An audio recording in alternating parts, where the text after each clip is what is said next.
Welcome back to the Retro Wave. I'm your host, El Tiburon, and this month we're talking our favorite OG Xbox games. I got a couple of old school gamers with me here. Let me introduce them. We've got fellow podcaster and YouTuber Vince from the Dad Level Podcast YouTube channel. What's going on, Vince? Not much. Doing pretty good. Thanks for having me on. Yeah. Thanks for coming. This is gonna be fun. Thanks for coming back. And next, this guy wants to make video games great again by bringing back tank controls of all things to video games. Hey, you better. He is the professor. Yeah, Professor Tylord Stevenson. Hey, buddy. Glad that you have me on here again. This is the highlight of my month being on your show. Let's see, what is the only that? time I ever crack open a beer. I don't drink anymore, but Let's hear. I'll crack open a beer for your show. Let me see, for the audio listeners. That's a big tall boy right there. IPA. Yeah. I gotta get him a mug too, man. That's I gotta get one. Yeah, for the audio listeners, I'm gonna show off this mug that Vince from Dad Level Podcast here got me. A frosted. What would you call this? Like a frosted beautiful mug? Yeah, they're frosted mugs. Does it have Batman on it? This like is Cable. Burger King or... Cable. That's Cable. But we have like I gotta talk to my dad what we have left because we need to get an actual machine for it because we had a guy that we were doing it with. We fulfilled the orders and then he would make them and then we would QC them and then we'd sell them at conventions. Yeah, this is a cool mug right here. Oh heck yeah! Cable. One of the. I feel like in the '90s he was like one of the coolest. Oh characters. yeah, he was. Yeah. But we're talking about OG Xbox. I call it OG because Xbox really botched the whole naming their consoles thing. Yeah. So I always just call it that's the OG Xbox because now there's Xbox One, Xbox Series X, Xbox Series S. Even me as a fanboy, I even get confused. I'm like, man, you guys should have just done what PlayStation did. 1, 2, 3, 4, 5. That's it. Yeah, as much as I like it and kind of prefer it over PlayStation in most areas, they have the dumbest names. And I used to always call the original Xbox Xbox One. I don't know. But this is. I feel like the Xbox doesn't get a lot of love. Let's admit it. Nobody really trashes Nintendo. The Sony ponies love the PlayStation. Xbox. So, hold on, go ahead, Vince. Let me intervene here because I mean, like, we're having some revisionist history here. When the Xbox was out, it was the machine to have. Like, I was a PS2 guy. I mean, on PlayStation, but I mean, definitely two of the games that I'm listing are the reason why I ended up getting an Xbox as well. But there was a lot of Xbox fanboys. They were like, "You play Nintendo? You play PlayStation? Oh, come on, you're not a real gamer." Yeah, there was some hate, man. There was some hate from those Xbox fanboys back in the console world. Oh yeah. But I feel like Microsoft kind of screwed the pooch themselves. They kind of after the 360 kind of shot themselves in the foot after that. So it's not all the fans' fault. They kind of messed up a lot. But I'm an Xbox guy. I love the Xbox. But before we get to our list, because we're going to rank our 5 favorite video games for the LG Xbox, I want to go around. So I'll go with you, Vince. Memories of getting your OG Xbox. So I worked at Best Buy at the time. I mean, you're talking like this is 2002, 2003. I was working off of the Best Buy for people here in Houston off of Fairmont. It's actually still there. The store's much smaller than what it was back when I worked there. But my buddy I worked with in merch, actually, he was looking to sell his. KOTOR had just came out, and I was like, I gotta have this. It's a Star Wars RPG. I need this in my life, and that's how I ended up getting it. But I was always a big PlayStation fan, so but getting the Xbox, it gave me avenue for a different game. So it was kind of hard actually going through and not picking something that wasn't on another console. Because it was so easy to go, well, I like this game and I could talk about it, but no, but we used to have LAN parties all the time playing Halo. I wasn't a big Halo fan until like 3 because of another game that's in the list of that I'm going to be talking about that I played on PC. But the Duke controller was huge. I mean, that thing, like, you could beat somebody over the head with it that was breaking into your house. Yeah. I mean, it was awkward to hold when you're playing games, but so when they came up with the S controller, that was great. The big beefy boy right here. Yeah. Oh yeah. But it was cool because like you had some like it had the ability to be able to play like music during gameplay. Whenever you're playing, you could put whatever custom music soundtrack you wanted. But yeah, no, I had a good time with it. It was a good console for the period of time I got to play it. Did you end up emulating yours, like hacking it, like everybody else did? No, I would love to.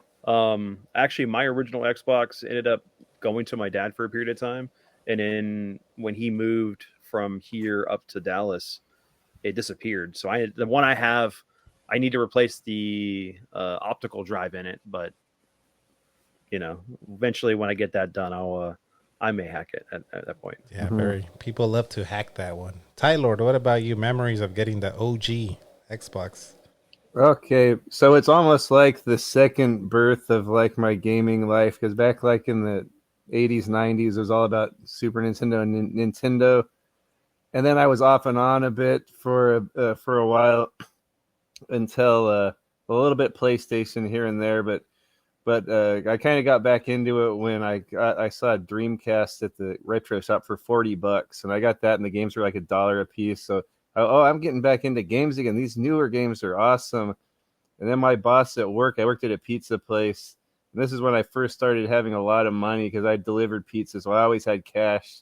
And community college was very cheap back then. The units, actually, I think it's free now.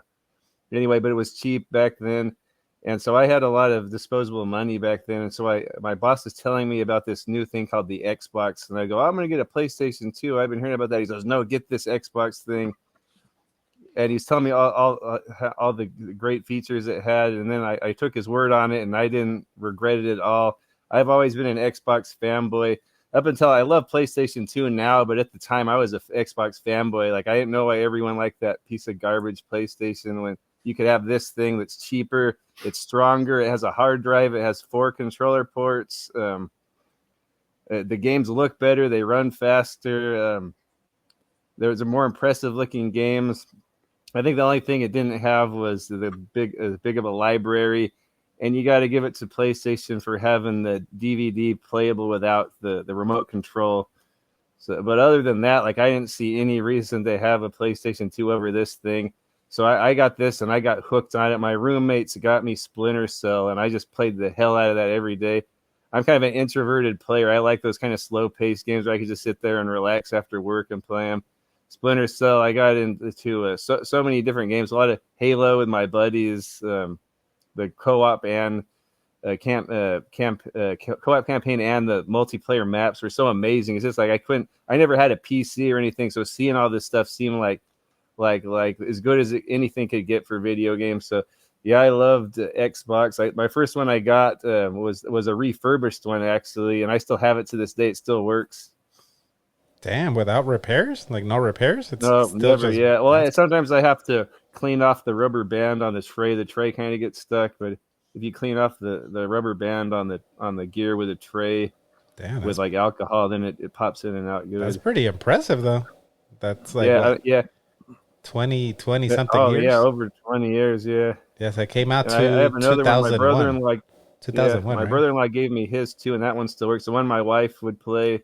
My brother-in-law had it as a young man. He gave it to me. That one still works. I might actually get that one modded. Yeah. So many room on the hard drive. You don't have to worry about memory cards. You could actually put memory cards on the controller like Dreamcast. It almost felt like the souped up Dreamcast. I love the thing. Yeah, very cool. I remember when I got it, I was a PlayStation guy. I had the PS2, the chunky PS2, and then like this Xbox is coming out, and I'm like, it sounds cool. And I think The Rock showed up with like Bill Gates, right, to like advertise it, and I was like, it looks cool. Like, yeah, I'll check it out. And I remember at the time it was at Electronic Boutique, and you had to get like a pack, like a combo. So you had to get like the console, but like a stack of games too. You had to get 4 games. I don't know if that was everywhere, but you had to get the 4 games. That was the biggest thing back then, is that it was easier. some people may know this, some people don't. But like Best Buy, most places, electronic stores, they got accessories for cheap. But that's where they would make their money. So they, when they would sell consoles, they didn't make any revenue off of them. They barely even made revenue off the games. It was always the accessories. So they would always bundle stuff together. Oh, so they needed you to get the bundle. Yeah, I remember that was like I had to get the 4 games. I was like, hey, whatever. And yeah, man, I was like, I pretty much almost like metaphorically chucked the PS2 out of my window. I was like, hell, get this out of here. This is all about the Xbox now. Like I remember I literally like sold it or gave it to one of my friends, my PS2. I was like all in on the Xbox. But yeah, 4-player ports. Like Vince said, you can rip music onto the console and play it in your games, which I wish we still had. That would be so awesome to still have that. Yeah. Xbox Live. Xbox Live. Started there, yeah. The first DLC for games. Yeah. Oh, yeah. Man, and all those wonderful demo discs on those demo and content discs. You would get an Xbox magazine.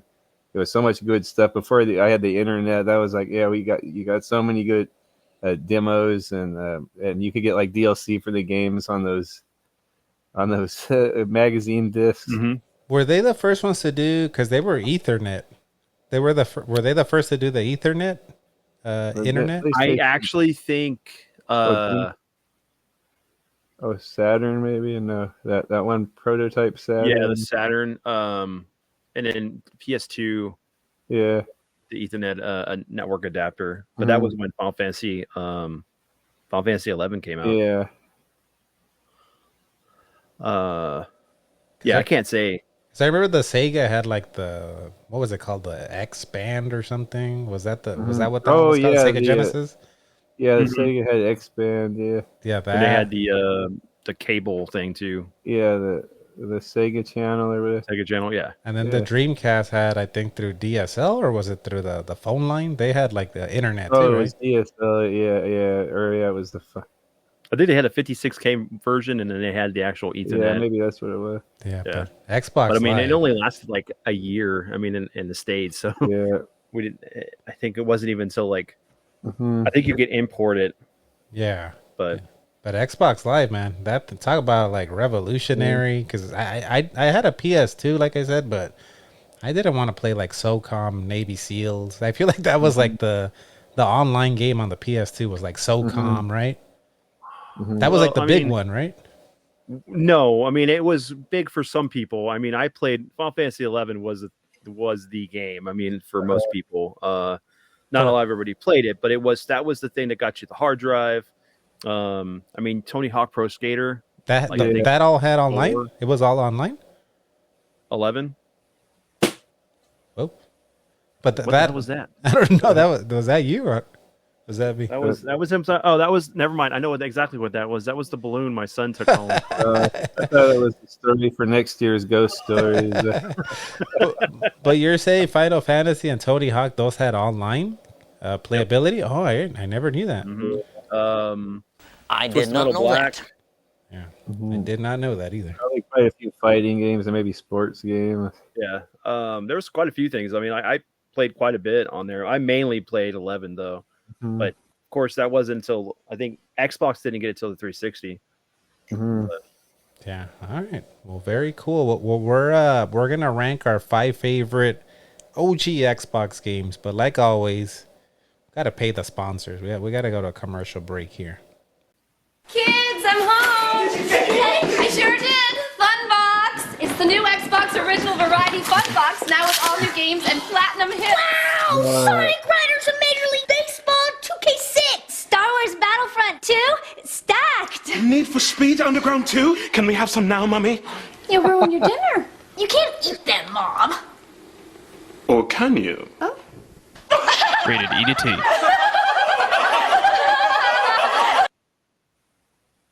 That's a bizarre commercial. Do you guys remember that one? I do not remember. I barely remember it, but like Mom was crazy, like psychopath.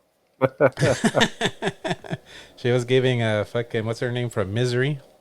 Misery vibes. Mm-hmm. Yeah, so we all picked our 5 favorite OG Xbox games. So we're gonna go from 5 to number 1. I'm gonna play a little like commercial or trailer first for the games, and then you guys can talk about why it's on your list. So we're gonna start off with Vince's number 5 pick.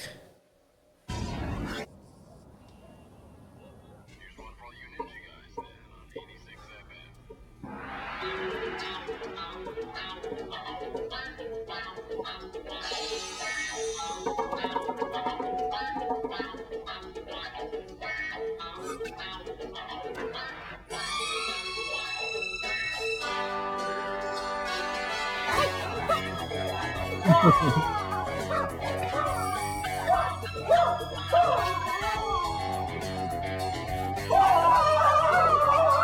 the makers of Dead or Alive comes the greatest action game of all time, Ninja Gaiden. Rated M for mature. Unleash your inner ninja. Oh, I'll take a pound of that.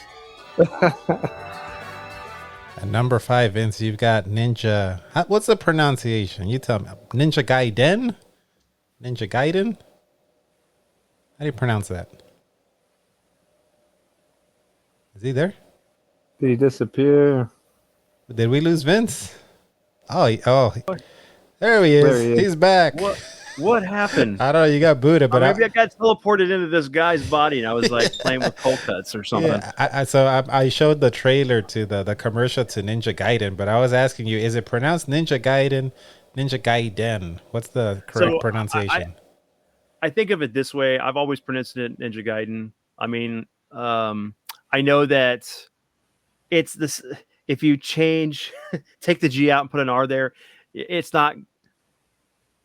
I mean, Raiden, from Mortal Kombat, it's kind of similar way. I don't know, whatever, however people want to pronounce it. But yeah, no, this is the game. Of course, I love this game. I especially love the one that was Sigma when it was released on the PS3, when they added some extra features, they touched it up a bit. But I really got a kick out of playing like Devil May Cry and Onimusha at the time. So this was like the next best thing that I could play that had that similar vein to those games. Plus, I enjoyed the original one on the NES. So it was really cool. You could, if I remember correctly, you could actually play Ninja Gaiden 1 in this one as like an arcade. But yeah, no, this was a fun game, getting to play a retelling of the original with Ryu, Hayabusa, and everything. I mean, come on, it's a ninja game. I love ninjas. Yeah.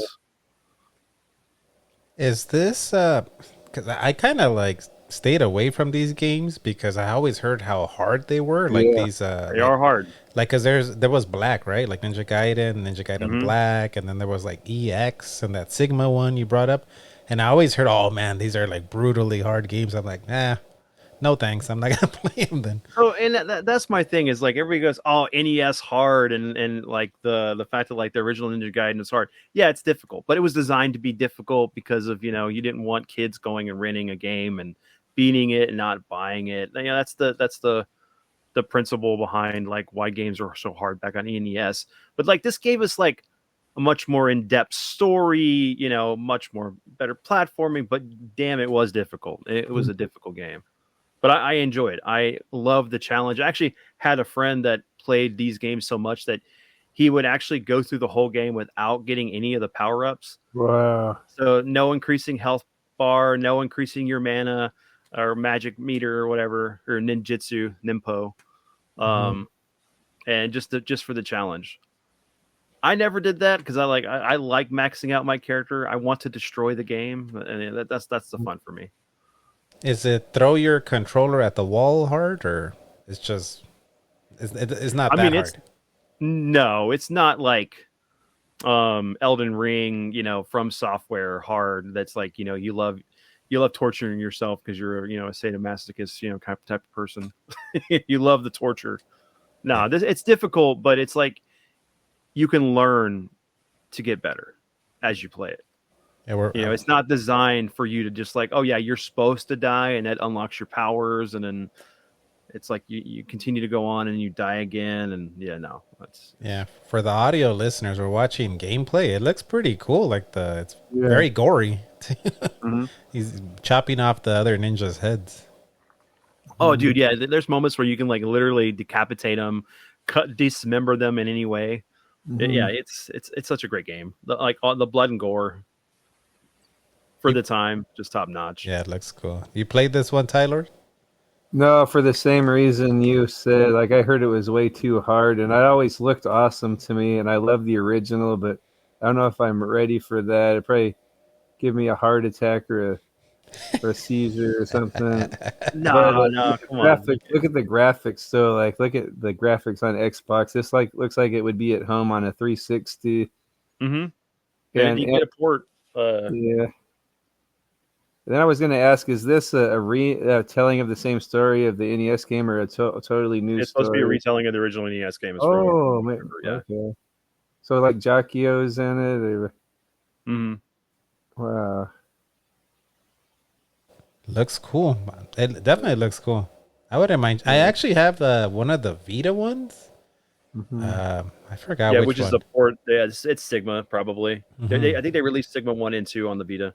Yeah, I have one of those. So, and then I have the one. There's one on the 360 that looks kind of like this game. What's it called? Ninja something. Why is this be called Ninja? No, it's like Ninja something, but it looks like Ninja Gaiden, kind of like this version of Ninja Gaiden. I forgot what it's called. It's one of those Metal Jesus Hidden Gem 360 games. Okay, hear me out. This is actually pretty cool. you know. None of this stuff was hidden gems because I was playing it back then. You know? I don't know if that was Metal Jesus or Little Richard or yeah, or Richard Timmons. All right, cool. No, give this game a try. It's not bad. Like it's especially I would say pick it up on the PS3 for the Sigma games, the versions, because they really touch up the graphics. They implement some better. The controls handle a lot better than on the Xbox, the S controller. Yeah. Plus, you get like additional content that wasn't in the original Sigma game. just means like it's remastered versions of these games. The PS3 one. Oh, okay. I did not know that. Basically, it's just there's Sigma 1, Sigma 2, and then they did 3 on the Xbox, and then there was a side story that wasn't as good. Okay, cool pick right there, pal. All right, let's go to Tylord's number 5 pick here.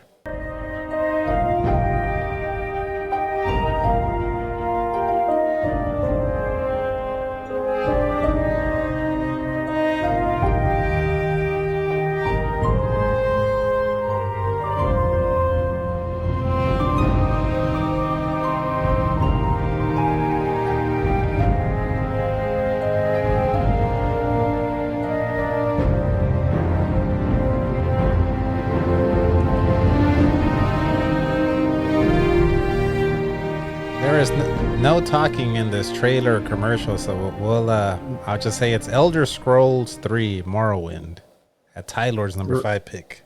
Right. I was never into it back at the time. I thought I wasn't into RPGs.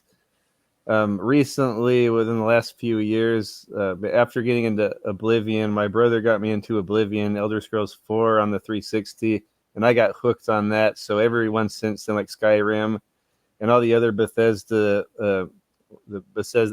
games like Fallout, I always play those. So then I decided to go back to this one. I go, it can't be that good. It's old. It's an old game. It's 20 years old. I went back to it, and man, I think maybe I might even like it more than Oblivion. Like it's such this big, huge interactive world. Like you wouldn't expect a console back then to be able to do something like this. This big, huge open world with many side quests, many NPCs. I think every NPC is different, and that you can talk to all of them. The cities are all outside. I remember on Oblivion, you would go into a city. They're all walled off areas, and then you'd go through the gate, and then they would be a new load area like within the city. This game, you could just go to the city. They're all outside, except for one of them that was like an indoor city. But most of it's amazing how something like that, a PC game, I'm sure ran it a lot better. But it's amazing this console game. It shows how strong the Xbox was run this PC-like game on a console. Just a great big open world adventure. Kind of not as smooth as Skyrim or Oblivion, but once you start building up your character, it's really satisfying. You start off, it's clunky. Like every 10 times you swing the hammer, maybe one time you hit the enemy. But once you start building up, it gets really satisfying. You get really, really OP towards the end of this game. You can even get like levitation spells, which weren't in any of the newer games, where you could just fly to areas like without having a vehicle or anything, or teleportation. You could just fly to the area you need to go to. All kinds of different races you could choose from, with their own attributes. Just so much to do in this game. And I didn't beat it until recently, like in the last few years. So, man, I really missed out on this. I may have played it a little bit back then, but I would maybe just stay in the first town and never really venture out past there. But, man, there's so much to do in this game, especially if you like the newer games like Skyrim or Oblivion. I think you got to go back and try this game. Yeah, so a Morrowind on the 360. So I don't have any nostalgic words with this one because I didn't really play it much back then. But recently, it's become it's entered my top 5, and it wasn't on anything else. It wasn't on PlayStation or Dreamcast, GameCube. None of those could handle it. It's all about Xbox, baby. How long was this game? Like how many hours to beat? I think it didn't take me as long as damn Dragon Quest VII. So maybe like 80 or. Oh, it's not that bad.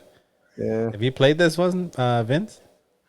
No, actually, remember, I was a big JRPG fan and stuff. So like I thought the idea of walking in real time versus like, what it was in RPGs where you could like, you go on the world map, get to the town, you go in the town or go to the dungeon. It's like, I couldn't get into it. But when Oblivion came out and Skyrim, great.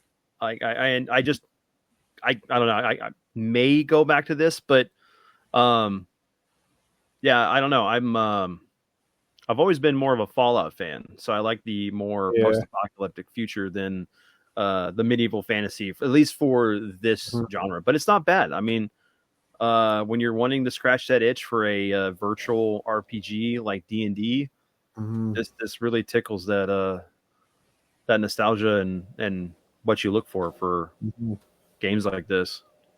So what's like the main objective of this game? Is it like you have to defeat an evil villain? Yeah, there's basically an evil demon, or his name is Dagoth. I can't pronounce it. Dagoth is some guy that's some demon that's inside of a volcano, and he's trying to take over the continent or something. There was so much going on. It was such a grind, and such a slogging through this. But I mean, it felt like such a real lived-in world. Like I didn't mind it. Like you have to go to every town and get the blessing of the elders and all this, and go to all the camps and all the guilds and everything. Like there's just so much going on. It really felt like they put a lot of darn time in this. And I know even the older games even have more stuff than this, but I don't know if I could handle those older part 1 and 2. Yeah, it looks like a lot of customization from where we're seeing the gameplay. Yeah. You always start off in these games as a prisoner. On this one, you're a prisoner getting off of a boat and starting your new life. And then you're involved with a little plot. And you always start off on the bottom of the barrel, and then you gradually build yourself up to be a smashing machine. I remember I leveled up his hand to hand. I would just go punch the mud crabs on the beach for a long time, and I got my guys hand to hand up to 100, so I could just smash through the game. Like you could paralyze them with a punch. There's so much stuff like that you can do in this game, just like exploiting stuff. Yeah, very cool. But I feel like with these 2 picks, these are like Metacritic 85 and up games right here. It's time for my number 5 pick to bring it down a few notches. Let's throw in a Metacritic 20 in there. So let's go to my number 5 pick here. It's for the love of the game, even though I'm wearing cornrows. The 2-man game, the pick and roll to the hole. My 3-man jumps, the dime's waiting, now the rim shaking. I wreak havoc on a lazy defender. Remember, return to sender. If you finna try to come up top with them weak things, you hang. I show off hops and I swat bangs to 18. Keep it cracking while I'm showing my tags. I build up stacks behind the back raps. 2 hand packs. The package is full. We can't just have all Metacritic 90 games on here. We got to throw in some sports trash, because to me, sports games matter. Damn it! I know a lot the sports games never get any love, but I love me some sports games. So I got a NBA Inside Drive 2002, and I'm not gonna lie. After my top 4, I could not come up with a game, and I was like, "Hey, I played this game. Let me throw this one in there."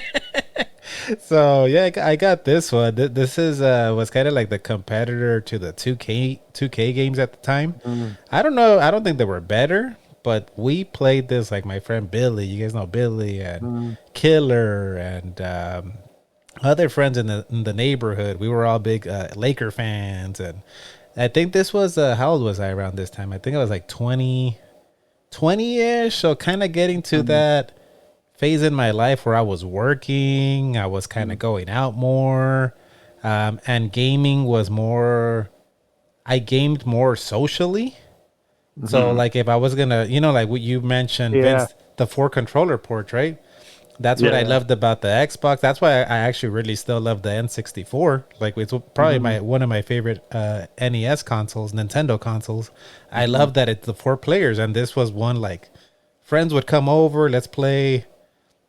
I'll name some of the games later, but let's play this game, and we would do like a tournament and talk trash to each other and just have a good time. So yeah, I got NBA Inside Drive 2002. I'm sure Tylord has played this one. Any thoughts on this one? I still play it every day. I probably own it, but I probably own it, but I don't think I've played it. Yeah, so this one. You know how it was fun back then, like when at that time of our lives when we were busy and we mostly just gamed socially, stuff like this in Halo, or like wrestling games or whatever would be. Good with those sports. Yeah, this looks good. Do you think it looks better than the 2K ones? No, the 2K games were better. We're already better, but I think this one, Inside Drive, it was made by they were exclusive to Xbox. So I don't know if they were Microsoft Studios or one of those studios. I thought it was a Microsoft published deal. But this one was fun because it was more arcadey. Like 2K was more simulation. This one's a little bit more arcadey. You can kind of dunk through crowds. It wasn't as realistic. So it was just one of those like, hey, none of us are working on Saturday. Let's come over. Let's just play some NBA Inside Drive and talk some smack. You ever played any of you two have ever played any like basketball games outside of like, I'm sure everybody's played NBA Jam. Yeah, even if you don't like basketball. Maybe street games, or what are they called? The EA Streets. Yeah, NBA Street. Yeah, other than that, no. My brother, I think maybe I would play 2K with my brother a bit, but not too much. I really only played NBA Live 98 and then 99 and stuff, but that was it. Like, you played. I never played like the baseball games or football because I wasn't into football. And but yeah, NBA Live 98, 99 were like the 2 I played, and that was because it was like the Rockets were pretty hot, because I support my team. But no, other than Jam, nah. You were a Hakeem Olajuwon fan? Hakeem the Dream? Mm-hmm. Yeah, I remember that. Like Drexler? That's when they had Charles Barkley and Drexler and Hakeem the Dream and Scottie Pippen. Yeah. I remember Charles Barkley trashed Scottie Pippen one time. He's like, I didn't realize when he was no good without Michael Jordan. Yeah, but I'm sticking to this one. Goddamn it! Look at it; it still looks pretty good for a 20-plus-year-old basketball game. It doesn't look that bad. Yeah. Oh no, not at all. Yeah. All right, guys. Let's go now to. We're gonna go to Vince's number 4 pick.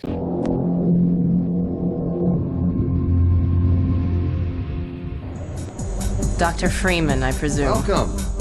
Welcome to City 17. You have chosen or been chosen. Gordon Freeman. It really is you, isn't it? It's sacred. Think you'd drop this back in Black Mesa. Welcome.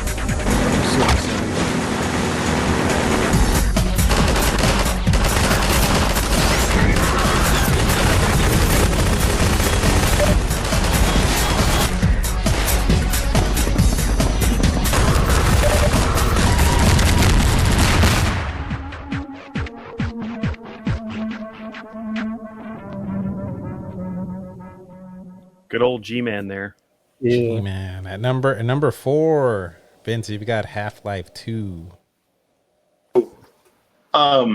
Yeah, this is one of those ones that I did pick that, is on multiple things. I have it on PC. I played it on PC when it came out. I played it on this. I played it on the 360 when the Orange Box came out.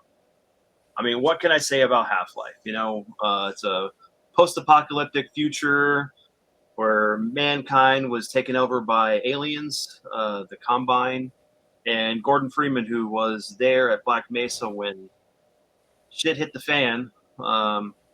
Basically, he gets brought in, or he kind of causes the issue that happens. But he's a MIT graduate that becomes this hero to save mankind, and I'm waiting for Half-Life 3. But actually, my friend James got me into the Half-Life series on the PC back, like when it came out, or actually a couple years after it came out, and loved it. I love the physics. I love the world. I love like the whole thing of like having these scientists or security guards with you at all times when you're investigating the Black Mesa site. And then so this game, I was so just hyped for. Like Valve was doing it. I mean, this game gave us Steam. I mean, you could even when you installed the game, you installed Steam on the PC version. Yeah. So, when I played this originally, I played with mouse and keyboard, and I thought that was the way to play first-person shooters. You had much better precision with a mouse and keyboard than you ever could with a controller at the time. And multiplayer for this was great. And I don't know. I love this series. I need to play through and finish Alex, which is the one that's on the VR. But this was really good to get this awesome PC game to run on a console. Yeah. It ran very well. And if no one's played it, they need to. I highly, highly recommend playing this. It's got some great horror elements, great sci-fi elements, really good story beats. And when you get the gravity gun, the physics and stuff, like the puzzles that you solve are amazing. This game is to me the best first-person shooter. I mean, there's been other ones that have been out that come out that have been better, but to me, this was 100 times better than Halo. I get the whole thing of LAN parties and all that stuff, but you had a great story here that's outside of the multiplayer. I loved it. I mean, it should be higher on my list, but I figured, what, I kind of like stacked it in a certain way. But yeah, this is my number 4. And this was not planned, but this is also Tylord's number 4. Yeah. Dude, yes. Yeah. No, I can't really add anything to what Vince says. Just the idea of this thing being on I never played Half-Life 1, and then my brother was all about Half-Life 2 is coming out on Xbox. Like, he didn't have a PC, and we didn't have a PC. And it came out, and I know it probably doesn't have the right frame rate, and it probably is missing some stuff, but it's hard to tell. Like, it runs so good. That's why Xbox is so awesome. It can run this badass PC game on a console. You can play it with a controller. It has these big, realistic, open environments. It's like an on-the-run game. Like the alien soldiers are always out to get you. It's such a cool paced game. Like, you're always on the run. You're getting on jets, boats. You're getting on in a go-kart. You're always on the run. You're getting on foot. You're shooting stuff. There's horror elements, like you said. It gets super sci-fi towards the end. And all the physics in this game are very realistic. I don't remember anything like this at the time. Like, all the characters were ragdoll, and you could actually pick up items and use them as a bridge to go over like acid pools or whatever. Like, you actually could pick up the panels and put them in places. Like there was nothing like that. This physics engine back then, there was nothing like that. Where you actually like the barrels you see right there, you can pick them up to stack them up to jump on them to get to high areas. And then once you get that gravity gun, you can start picking stuff up and launching it like as a weapon. Towards the end of the game, you get like a super gravity gun. You can even pick up the enemies and launch them. It's so awesome. If you haven't played this, I'd say it's just as good as BioShock, maybe better. I actually have played this game. I beat part 1. Yeah. But the first time I played it was on the Orange Box, the Orange Box collection on the 360. Yeah. And funny you brought up BioShock, because when I started playing Half-Life, the first one, that already has the gravity gun, right? The first Half-Life? Or was it the second one? The second one? Second one has this one. Second one has. Okay. Yeah. So when I got to this one, because this one I never beat because I got glitched out at a certain point in the game. It was like this part in the game where I'm in a laboratory. I went through walkthroughs, like everything. I tried everything and I could not progress.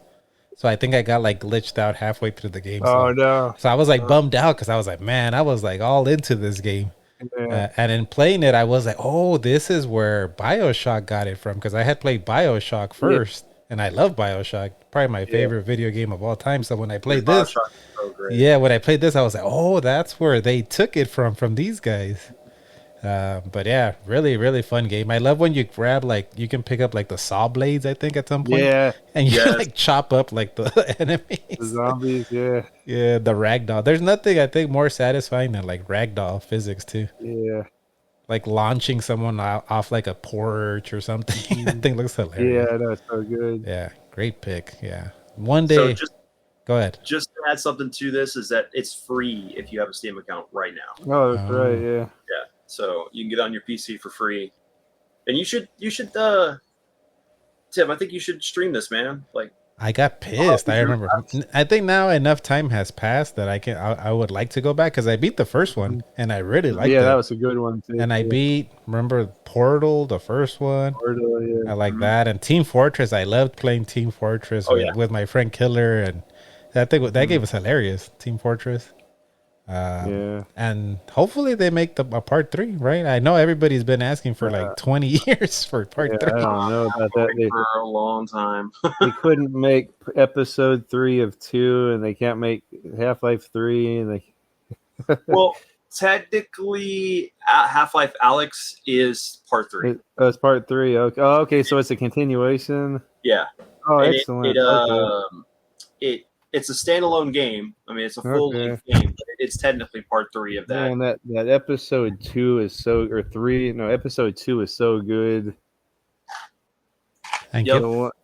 And I always thought it was stupid, the names of them. Like, you have Half-Life 2, okay, and then you have these other 2 games that continue, and it's Half-Life 2 Episode 1, Half-Life 2 Episode 2. Like, why not call it Half-Life 2 Episode 2 and 3? Like, it's like a...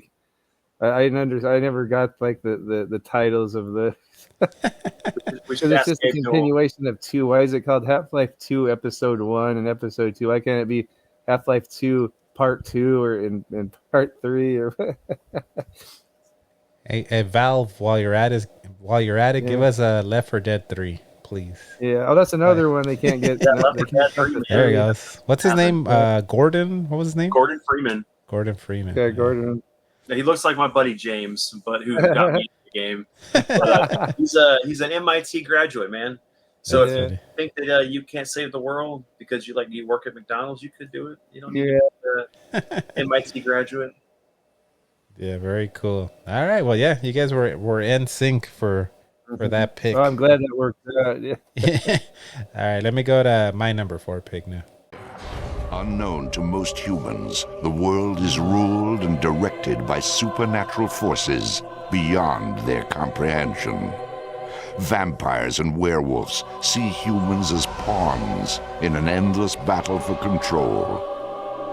All of this is hidden from humanity. Vampire feedings are explained as gang violence, werewolf attacks explained as animal mauling.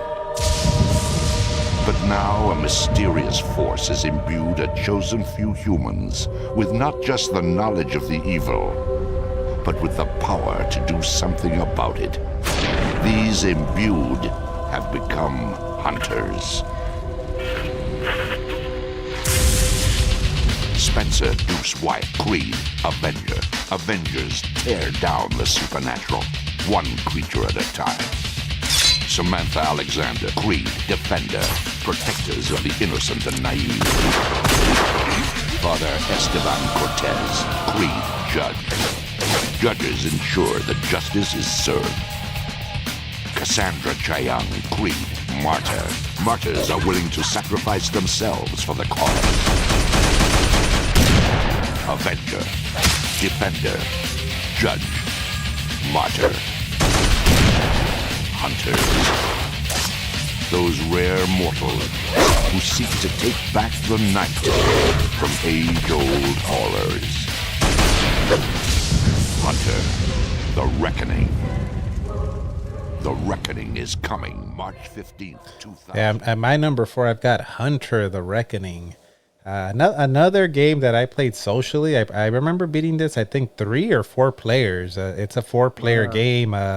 It's pretty much like a top-down, I don't know what they call it, like twin stick, because you're using both joysticks. Like you use one to shoot, and there's a different class for each one. Like I had the Martyr. I used to like her because she had the double guns, and you could be like that dude that has magic. You can be the biker guy that's like a brute.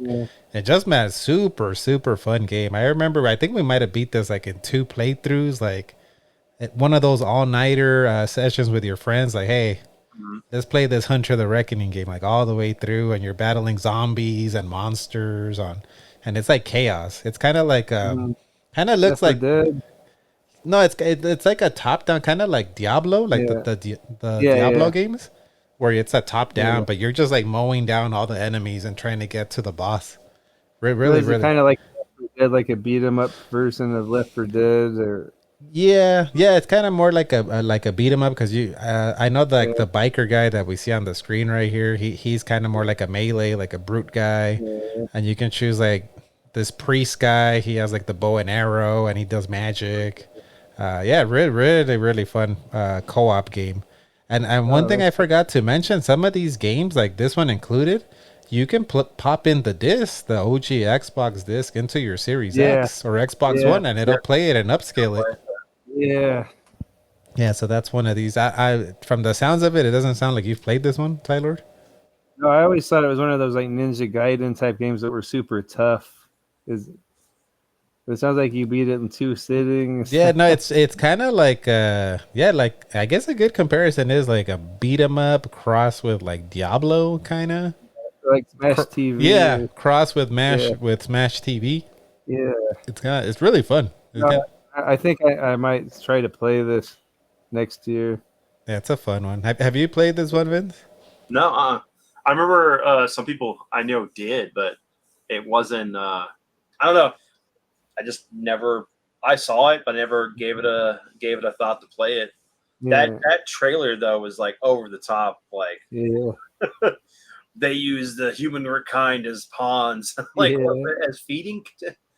No, there's actually a game that kind of plays like this. You know, what was it? The Evil Dead game played like this. Yeah, it kind of looks like that second Evil Dead game. Yeah. See, but as we're watching for the audio listeners, we're watching gameplay. You can see you're always constantly having to move and shoot, like you're. Pretty cool. Yeah, and the more players on the screen, because you can have up to 4 players simultaneously playing, it gets crazier. You get more and more enemies. I wonder if someone say like this is like Gauntlet a little bit too. Yeah, kind of. I was thinking Gauntlet, like a shooter version of Gauntlet. I'll try to pick this up. It's a cheap one too. I think you can get it for play like, it online with the old Xbox on the Series S. I don't know. I know it's available digitally on the Xbox One Series X, and because I probably have the disc for it. I always collect these things. Yeah, and then you can. I don't know if you can play it online. It'd be cool if you could, but it's a fun. It's one of those like it's kind of sad we're all live so far away from each other, because this would be a fun like couch co-op game. And you can see he picks up orbs. Like the orbs give you your super.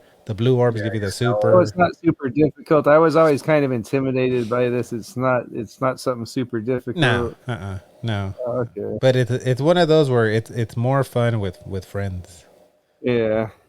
So yeah. And this is Xbox exclusive, or was it on PlayStation? This is just Xbox. Yeah. Oh wow. This is just Xbox, and there's a sequel. I never knew there was a sequel. I recently picked that up. I didn't know there was a sequel. I got that one. But yeah, this is just one of those mindless ones, like fun mindless. Like you said, Gauntlet, Smash TV. I love mindless stuff. Yeah.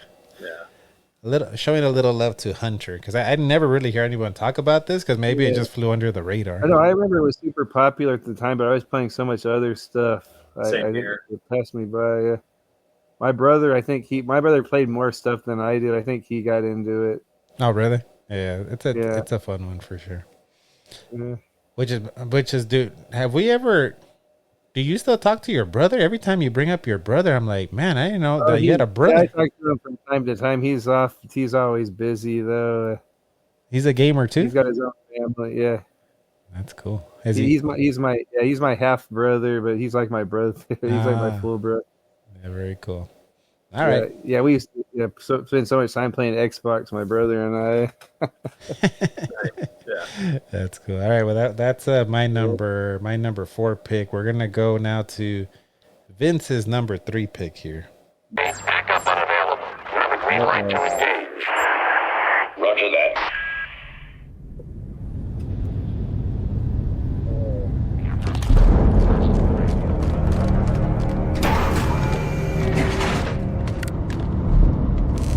Hold here.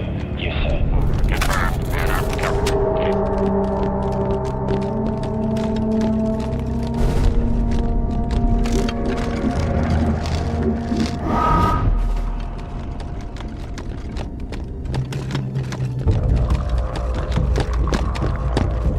Delta Squad, execute door breach. Yes, sir. On our way. Commencing door breach maneuver. Keep me covered. Roger that. Stand back. Fire in the hole!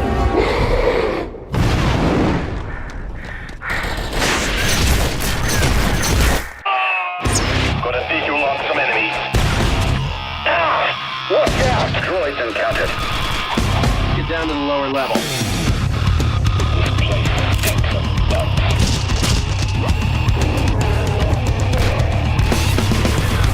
Target eliminated. No life reading here.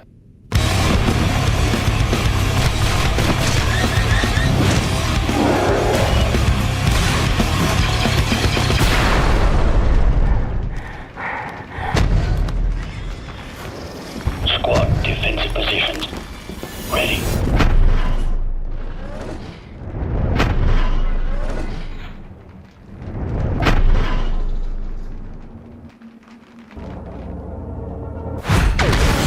Incoming!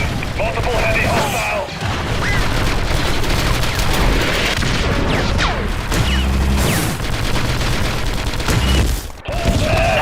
I'm hit! No! Delta down!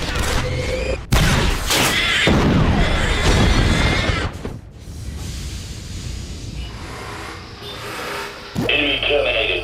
Proceed to next sector. Man, talk about a trailer right there. Vince has a Star Wars Republic Commando at number 3. This is when LucasArts was rocking it right around the release of Revenge of the Sith. This game actually takes place up to the final moments before Palpatine orders Order 66 and turns the clones against the Jedi. It's great. You play 4 elite clone troopers. They're much more than their standard troopers. They're commandos. They work as a squad. It's very much almost like you're playing what could be a prelude to or the backbone for what was the idea for Gears of War. I mean, you've got these like 4 awesome guys running around taking out different creatures, the Genosians and all this stuff. Yeah, I love this game. This game was great. Great first-person shooter for the Star Wars universe. Definitely one that I'd love to have seen a sequel for. But Yeah, great fun, and it was 4 players. I played. Oh, really? This is a 4-player split screen. I don't think it's local. I think it's online 4-player. This looks cool. I'm not gonna lie. I'm not a big Star Wars guy, but I would when I seen the trailer, I'm like, I would play this. This looks like Halo and Metroid Prime kind of. Yeah, this is like the grittiest looking Star Wars game. It reminds me more of Halo. Yeah. This is my original copy too, man. I love this game. This was good. I haven't played it in years though. But you know that they have re-released this on like Xbox and PlayStation. Yeah, I even saw it on Switch. Yeah. And Switch, yeah. Is it just as good? Like did they improve it I or? haven't played it yet. So maybe if we can all get it, I believe it's still online as well. We can all play through it again. Oh wow! Yeah, this looks cool. It reminds me a lot of like I've never played Metroid Prime, but it kind of looks like Metroid Prime a little bit. It does have a little bit of that elements in it. The music is rocking. I mean, you get those great Star Wars themes throughout the game.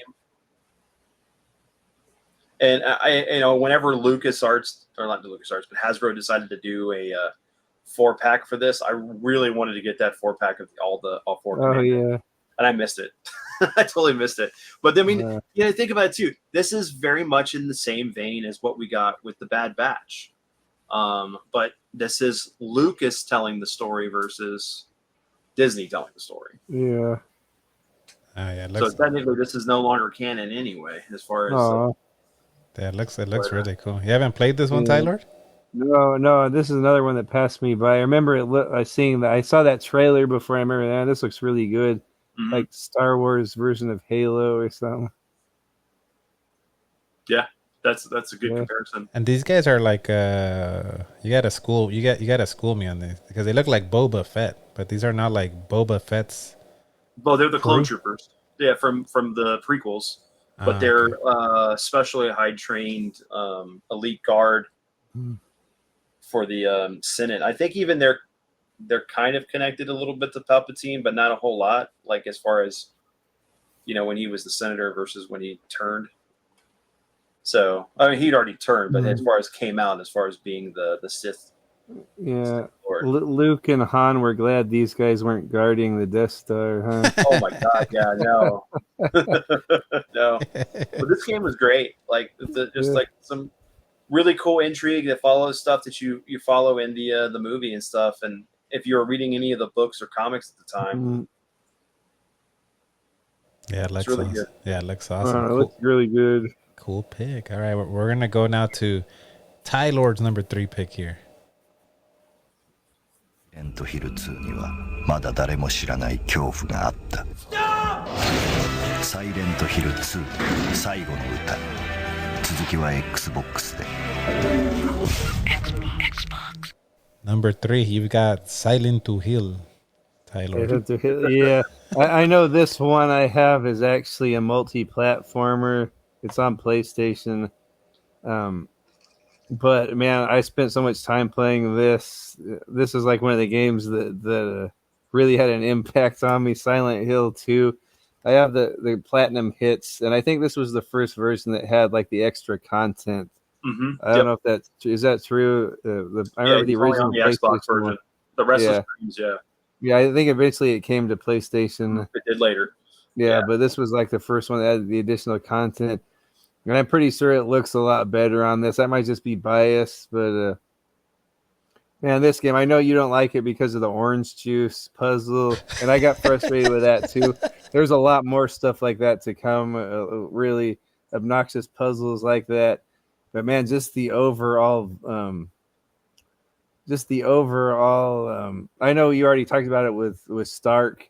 But just like the overall story of this and the atmosphere and the vibe this gives off, there's nothing like it. This is like probably the best story I've ever experienced in a video game. And it's so dark and it's kind of relatable. Like there's people probably that go through the same type of stuff as the main character, James, like with a sick spouse that dies. I know my grandfather had a similar situation to this, and my friend Carmine at work had a similar. He didn't go down this path though. That this guy goes down a really dark path with but man, he goes to this city that almost manifests all of his feelings in this, but you just play through it with puzzle. I know you've played it, so it plays like Resident Evil, but man, just the whole story in this is it goes to some dark areas. I usually don't like dark stuff. I more like funny, corny, silly stuff, but man, this had a really good it had an impact on me. Like some of the places this game goes is super dark, and I know it kind of seems corny because of like the voice acting and the graphics. But man, like if you can really get into this story and play through the game, it's so good. It's such eerie atmosphere. Man, yeah, I just can't say enough good stuff about this game. I think it's probably the best horror game I've ever played. Scary, unsettling, great music. What is the artist's name that does the music? There's so many good tracks. I can't think of her name at the moment. I think I wrote it down. Akira Yamaoka. Such great music in this, as all of the Silent Hill games. But I think this one might be my favorite, and I played it the most on the Xbox. This is one of the first games I got on Xbox, and I got stuck probably at that orange juice puzzle, and I put it down, and I didn't play it for about a year, and then I came back to it. I'm so glad I did, because now this is a game I go back to and play probably every year, probably around Halloween. It's so good. I can't say enough good stuff about this. I know you probably already heard the spiel from Stark, so sorry to have Stark. A replay of the last episode. But Silent Hill 2. Yeah, love this game. Yeah. Vince, you're playing the remaster, Silent Hill 2 remaster. Well, I haven't played it since it crashed on me like 3 times, but I'm gonna. Oh no. But so I played this on the PS2, which came out before the one on the Xbox, you know, of course. And I loved it. I loved this game. It was great because, you know, and I talked about this a little bit when I was streaming the other day, but like, you know, there's a lot of lore that goes into the Silent Hill universe, right? There's the ancient demon Samael that was basically, you know, trying to be re-released upon the world by using Cheryl or whatever her name is as the vessel for his body. But with this, you know, you kind of get this feeling like Silent Hill is reaching out to tormented souls to get their souls for whatever purpose. Like if you ever did something wrong, you would get, and it was dire, you would get called to the town to pay for your sins. And, you know, every character that James comes across in this game is dealing with that. But, you know, they all see their own horrors. The only one who doesn't see anything is the little girl that's running because she's innocent. Yep.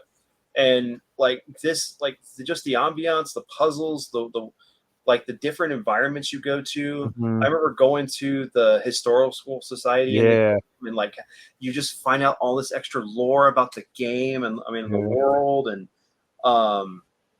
you know, this is the introduction of Pyramid Head, and you know, I agree with the creator of the game, like, you know, the creator of Pyramid Head, that's a manifestation for James only. Yeah, having him be for other people, it just seems really out of place. I mean, I loved seeing him in the movie, but it was like, you know, that didn't need to be there. It was just like, it was almost like fanfare service, but for no reason other than that. But this game was great. Horror, the atmosphere. Well, one of the cool things is like, depending on how you played, like it would affect the way monsters came out. It affected the way the music played around you to hype your attention. Like if you were playing on point, it wouldn't mess with you. But if you were kind of like moving a certain way, wonky, missing shots too many times, it would start ramping up the horror. And you got multiple endings. Yeah, I played this game like I got every ending for this game back in the day. But I remember just a funny story. I remember getting to a certain point in the game, playing this in my room, and I was like, "Hey, Dad, come in the room and check this out." Blah blah blah, just to get him to come in there because I was getting creeped out. I wanted to play the game, but I was like, it was getting too scary, and I was like, "All right." I had my dad sit there, and I felt comfortable to continue playing the game to get past where I was at. But yeah, there's just so many good elements about this game. Whatever version you played on, both PlayStation 2 or the Xbox version. Yeah. And even the DLC stuff, the Restless Dreams, is really good. So. Yeah, it's good. Yeah, I don't want to give too much of the plot away to Tiburon in case he ever goes back to it. I think now that the remaster is out, I'll try that one, the remastered version. Yeah, but this was one of the few single player games I actually played on the OG Xbox because I was just playing with friends. But I got stuck at that orange 6-pack of orange sodas that you have to throw down a chute. It took me hours. I was like, what do I do in this chute? And I couldn't figure it out. And then I don't know how I found out, like online or through one of those strategy guides. But I got pissed. I was like, what the? That doesn't even make sense. And I was like, I'm not playing this shit anymore. Stop playing. I got pissed and I just rebelled against it. I was like, I'm not playing this anymore. Yeah, So there's a garbage chute and you see something down there you need to get, but you can't reach it. So you're going around this apartment complex and you don't know what to get to reach down there. It turns out this box of orange soda you throw down there and unlodge it. Then you have to go around to the outside of the building and go to the trash and get the item. Is that part in the game in the remaster, Vince? Because you're playing the remaster. I have no clue. I haven't got to that point yet. I haven't even got to the apartment yet. So And Pyramid Head's a little freaky deaky, huh? Yeah. Oh yeah. He likes to get his groove on. Yeah. Ain't nothing wrong with that. I'll go back to this, but I want to play the remaster because might as well. And just something to add in there: 3 and 4 are really good, and I really like 4 a lot. I think 4, just because Reddit represents and its connection to 2, has a much more deeper story than this one. Oh wow! Because Silent Hill is expanding beyond the borders and it's affecting other towns, and that's how it messes with the main character. Yeah, that's another one that I heard was really difficult, so I was always afraid to jump into that. Yes. That one is very much item management, because if you do not have enough ammo towards a certain point in the game, you might as well start over. Oh no! Yeah, I asked this. Part 3. Oh, go ahead. Go ahead, Tyler. Part 3, I recently played for the first time. Yeah, but I finally played it, and it's so good. Like, it's a direct sequel to Part 1. This game's not really related to either of those. This is its own thing, but Part 3 is a direct sequel to Part 1, and it's so good. But it even ties into this game. I love how they tie it all together. Like, you revisit some areas from Part 2 and Part 3. I was geeking out so much when that happened. Well, and then you get that outfit where she's like almost a Sailor Moon type outfit, and then she's got the beam saber. Yeah. Oh yeah, you get the lightsaber for her. Yeah. You get a Uzi for her. After you beat the game. I put Stark on the spot last month. I had him on, so I'm gonna put you guys on the spot. You gotta leave one of them. You can only keep the Silent Hill franchise or Resident Evil. Which one are you taking, Vince? You can only keep one. That's blasphemy. 'Cause I'm an equal opportunity gamer. I'll play anything. I've grown above the console wars. I have still income to be able to buy both consoles. I don't know, dude. That's really hard, man. Honestly, because like the Silent Hill series hasn't been that great after like 4. Like I know people played the PSP games, but it's like they never were really they were just expansions. They weren't really good stories, and like Downpour and Homecoming weren't that great either, because like the original studio wasn't even working on them. They gave it to an American team that went in a different direction with the story. I'd probably go Resident Evil, honestly. Even though I love the more supernatural horror versus, which is I wanted to say because like he was bringing it up, and it's like it's man-made versus supernatural because what's going on at Biohazard versus cultish. Yeah, more of a ghost story. Yeah. What about you, I would go. I agree with Vince. I would go. I can't live in a world without Resident Evil 1 and 4 and 2. Yeah, I can't. I'd have to go with Code Veronica. I'd have to go with Resident Evil. Though it would be hard for me to leave this behind. All right, I don't know which one Stark picked. I have to ask. I forgot which one I don't know if he picked this one or Resident Evil. Be interesting. Yeah, I can't remember. Yeah, but yeah, cool pick. Yeah, I'll play the remaster, even though it sounds like it's a little buggy, maybe. They just did an update recently. I don't know if it fixed the issue or not, but I haven't tried to play it. It looks a lot smoother from what I've seen. The actual gameplay, like it looks more like Resident Evil 4 remake. The control style. Mm-hmm. It's very similar. Yeah. Very cool. All right. Well, I'm gonna go to my number 3 pick now. This one. Yeah. Oh no. It's NHL Hits with new scorching slap shots, bone-crushing hits, and glass-shattering action from the NHL's experts of impact. Rated everyone. Oh. Back to showing a sports game some love, man. This one was so fun. NHL Hits 2002. This is a 3-on-3 hockey game. It's essentially NBA Jam, but hockey. Yeah. Really, really fun. You get like super moves. You can customize your characters. You know, my nickname El Tiburon. I remember when I would play this with like Killer and I think my other friend, another friend at the time. I had a shark, so I would use a shark as my character, and you could be like different animals. You can get in fights. As you can see, you can throw them through like the glass. Like it's like very over the top, and you have the same. Let me see if I can hear the commentator, but it's the same commentator from NBA Jam. Oh, okay. Yeah. Yeah, really, really fun game. And you could do. I remember us playing like the season mode, and I'm not a hockey fan. I really don't know anything about hockey. I don't watch it, but this is a fun one. I don't know if either of you guys have played this one. I played it, unless there's more than one of these. I did play this with my buddies from work when I was kind of new at my job, and a bunch of young guys. We would go play this at one of our apartments. And I don't know the names of any hockey players or the teams or anything, but like you said, it's just a fun NBA Jam type multiplayer sports game. Yeah, I don't know if these ever came out in the arcade, but these were. I think there was like 3 of them on the Xbox, PS2. I don't know if the GameCube got it, but for sure Xbox, PS2. Ever play this one, Vince, or any of these installments?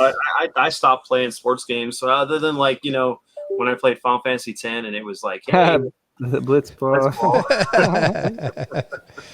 But I would recommend this if anybody wants to just play NBA Jam-ish with hockey, and you get to.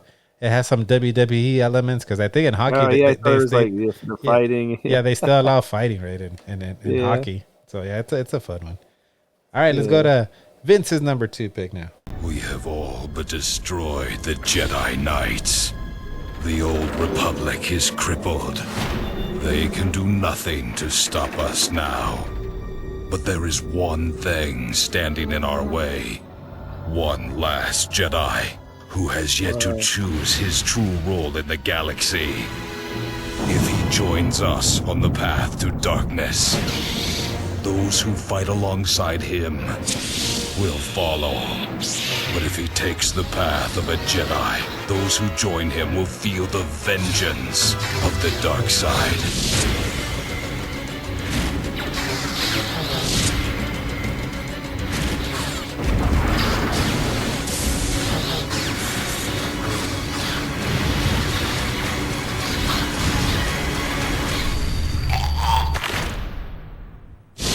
Anticipated sequel to the 2003 Game of the Year, Star Wars Knights of the Old Republic 2, The Sith Lords. Your number 2 pick, Vince. Tell us about this number 2 pick. So this was, like they said, the anticipated sequel to one of the greatest Star Wars RPGs ever made, and they even went harder into that. HK-47 is the best droid ever. He's an assassin droid. Anyway, does he look like IG-88? Yeah, so this takes place both of my picks. It's gonna be hard to do this. Take place 1,000 years before the events of A Phantom Menace.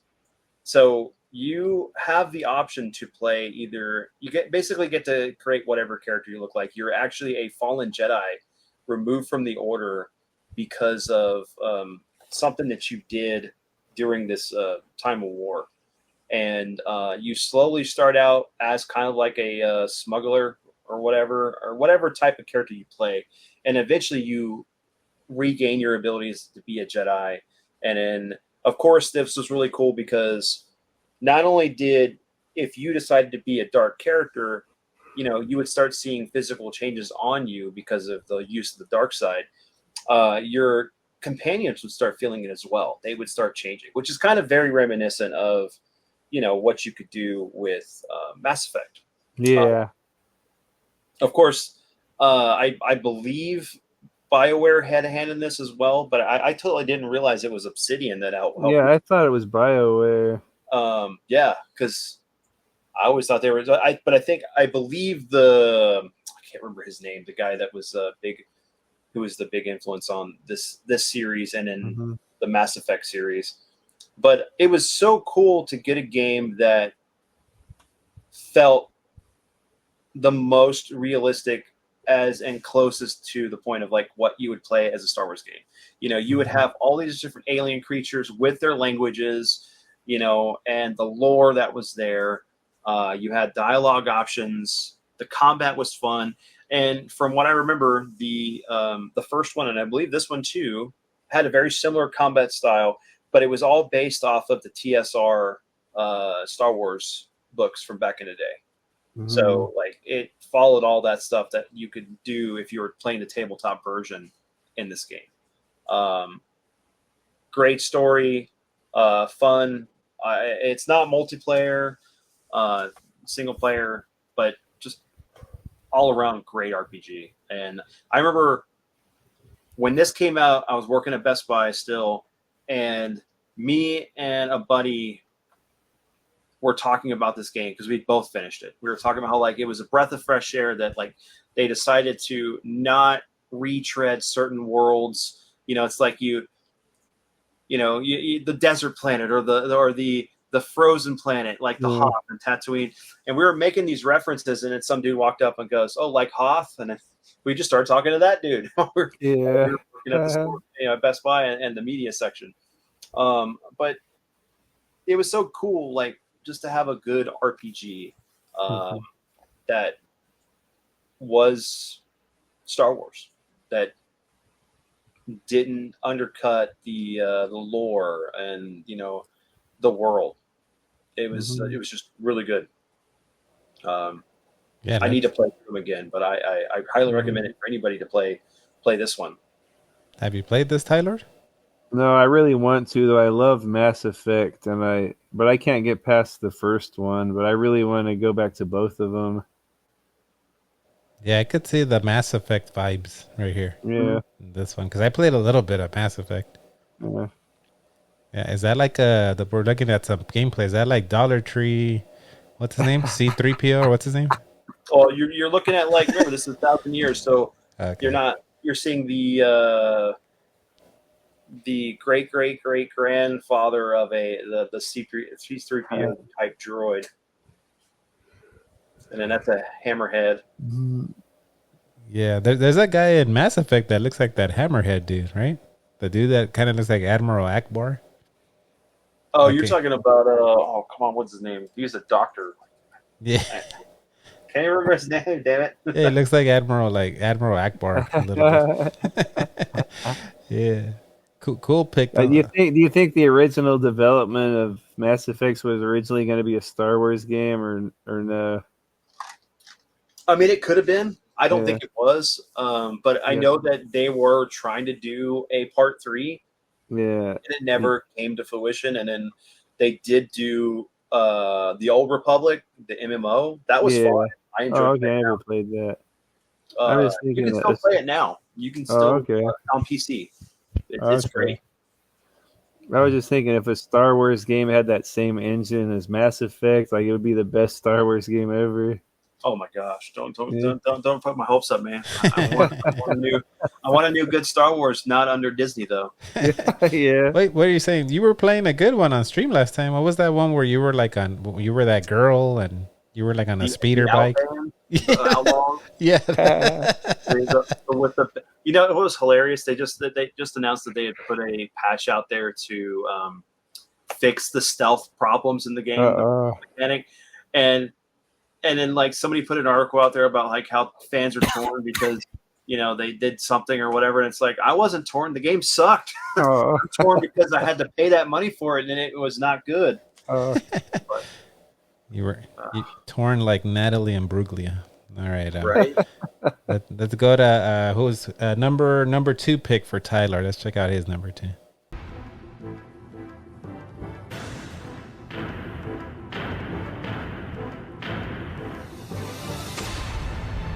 I really need to find young Dazu. I must avenge my father's death.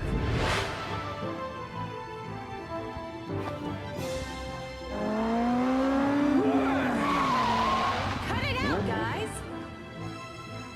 You must not succumb to the evil path.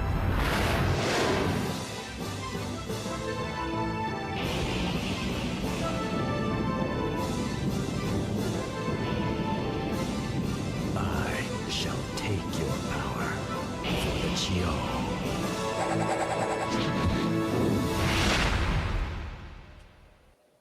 Shenmue 2 at number 2, Tylord. Yeah. I think you probably heard me gloat about Shenmue 1. Yep. It was like probably my second favorite game ever made. And this one's around the same.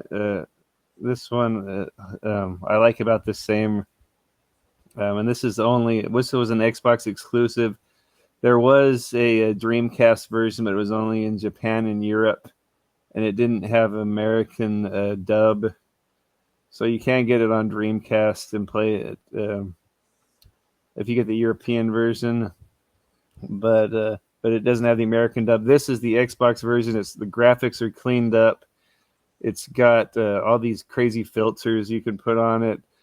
And it has the American dub. And I love the cheesy voice acting in these. And every character NPC has lines, and they're all hilarious. But man, I just love this game so much, and almost like an RPG, but really not. It's more just like an open world adventure, almost like it's like a point and click game, but an open world point and click game set in like a kung fu movie universe. So imagine there's a kung fu movie where there's a kid out to avenge the death of his father. He's traveled to Hong Kong. He enters underground fighting tournaments. He has to get a job. He has to have somewhere to stay. So it's almost like you look for clues here, almost like a point and click type game where you move from one clue to the next to progress the story. But there's a day and night time cycle, so you have to go to bed every night. You have to either gamble or get a job to get money. It's so interactive. I love the world this creates. You're on a quest to avenge your father's death, but you meet a bunch of people along the way and learn life lessons. And learn new moves. You meet all kinds of martial artists. And this one's set in Kowloon, so it almost has like a Bloodsport vibe. Like there's like a lot of these little underground fight tournaments you go to. So man, I just loved everything about this game, and this was the best version to play on the Xbox. I think it still might almost be as good as the new re-release on the Shenmue HD collection. Mm-hmm. Yeah, just such a big. When I first played it back then, it was almost overwhelming because the first game was kind of quaint. It was in a little Japanese town, and you go to the harbor a little bit. But this game, like it's a big open. You're in Hong Kong. It's a big open area, and no one likes you, and everyone's trying to scam you. And it's really overwhelming. You see all the little street vendors and everything. You can talk to all of them. You can enter arm wrestling contests. A lot of little seedy areas. A little kid steals your backpack right at the beginning, and you have to chase him down and find them. Like it's kind of overwhelming. So it took me a long time to get into this, but once I did, man, this is such a great story, such a immersive game. It almost feels like if you're watching a kung fu movie, but like you don't have to go through the movie. You could just go off and do whatever you want. You could go play You could go play dart games at the bar. You could go play video games. This is made by Yu Suzuki, so anytime you go to a bar or an arcade, there's Yu Suzuki classic Sega games there, so you can play Afterburner and Space Harrier and Hang On. There's just so much to do in this game. You could go gamble. You could go to play. What's that? Pachinko? What's the game where the marble rolls? They call it Lucky Hit. Yeah.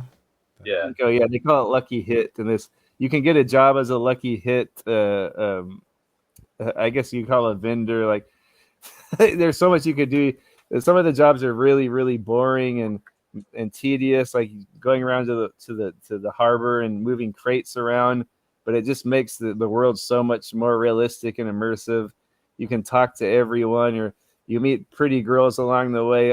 Rio, the main character, is kind of a heartbreaker. Like, he always meets these pretty women, but he's not interested in them. He's more interested in revenge, but he always meets all these pretty women that are helping him out. And you can put all these filters on. It's such a well-crafted game. Sometimes you can put the black and white filter on. You can tell like what a great game it is. It almost feels like a noir movie, or like when you watch it with the filter, like the way the camera angles are and the cut scenes and everything. It's so good. I can't praise Shenmue 2 enough.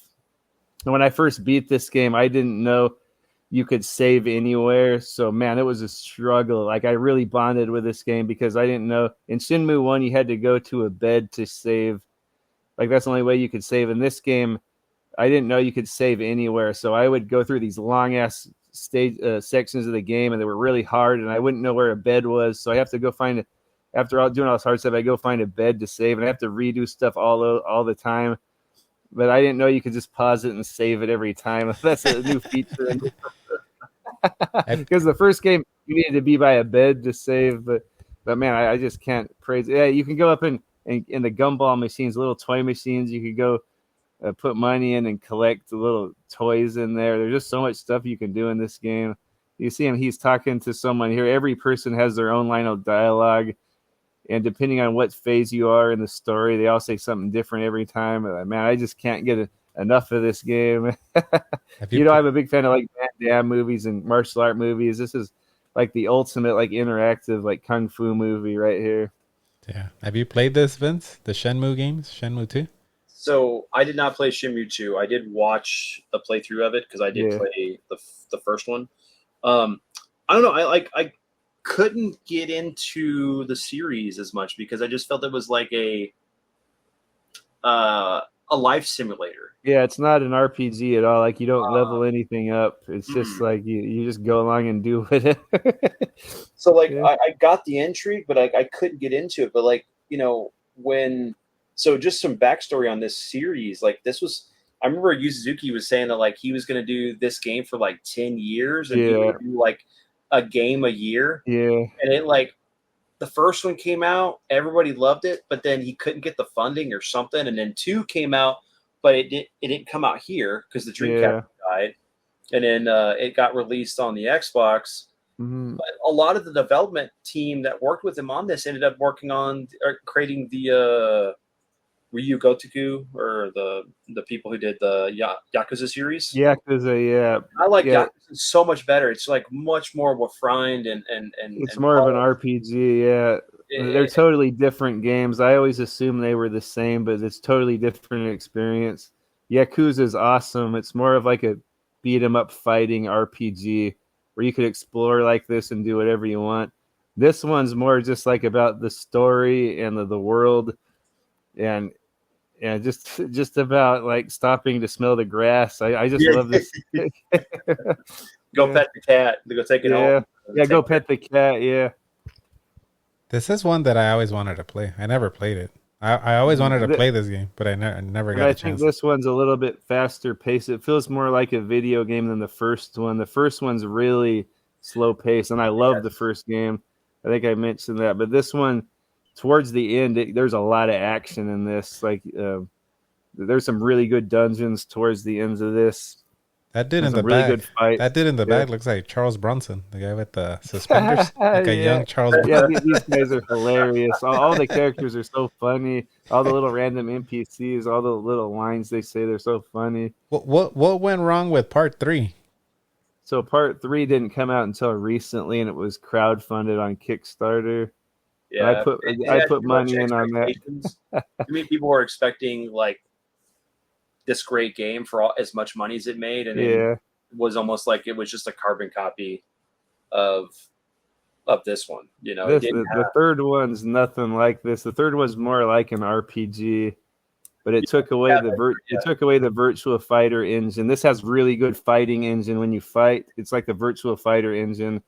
The new one just has some new thing where you just put button combinations to do moves, and you can grind and get really better. The third one's more like an RPG, but and it's good. I liked it. Like I played it through 3 times, but they can't touch these original ones, 1 and 2. Yeah, very cool. You think they still hold up? Like, let's say I were to go back. No, you would talk shit about it. No, I don't know. You might like it.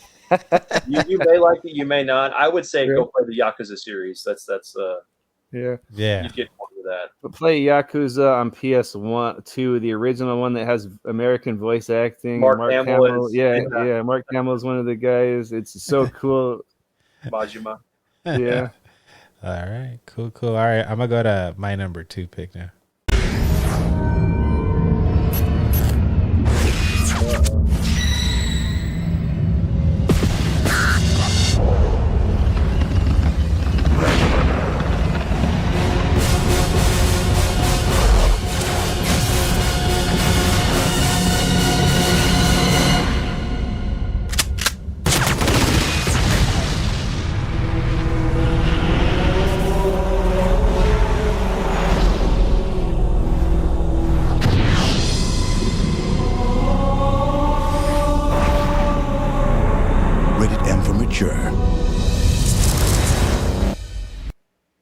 Man, the hair on the back of my neck standing up with that Halo theme, man. I gotta represent Halo 2 right here at my number 2 pick.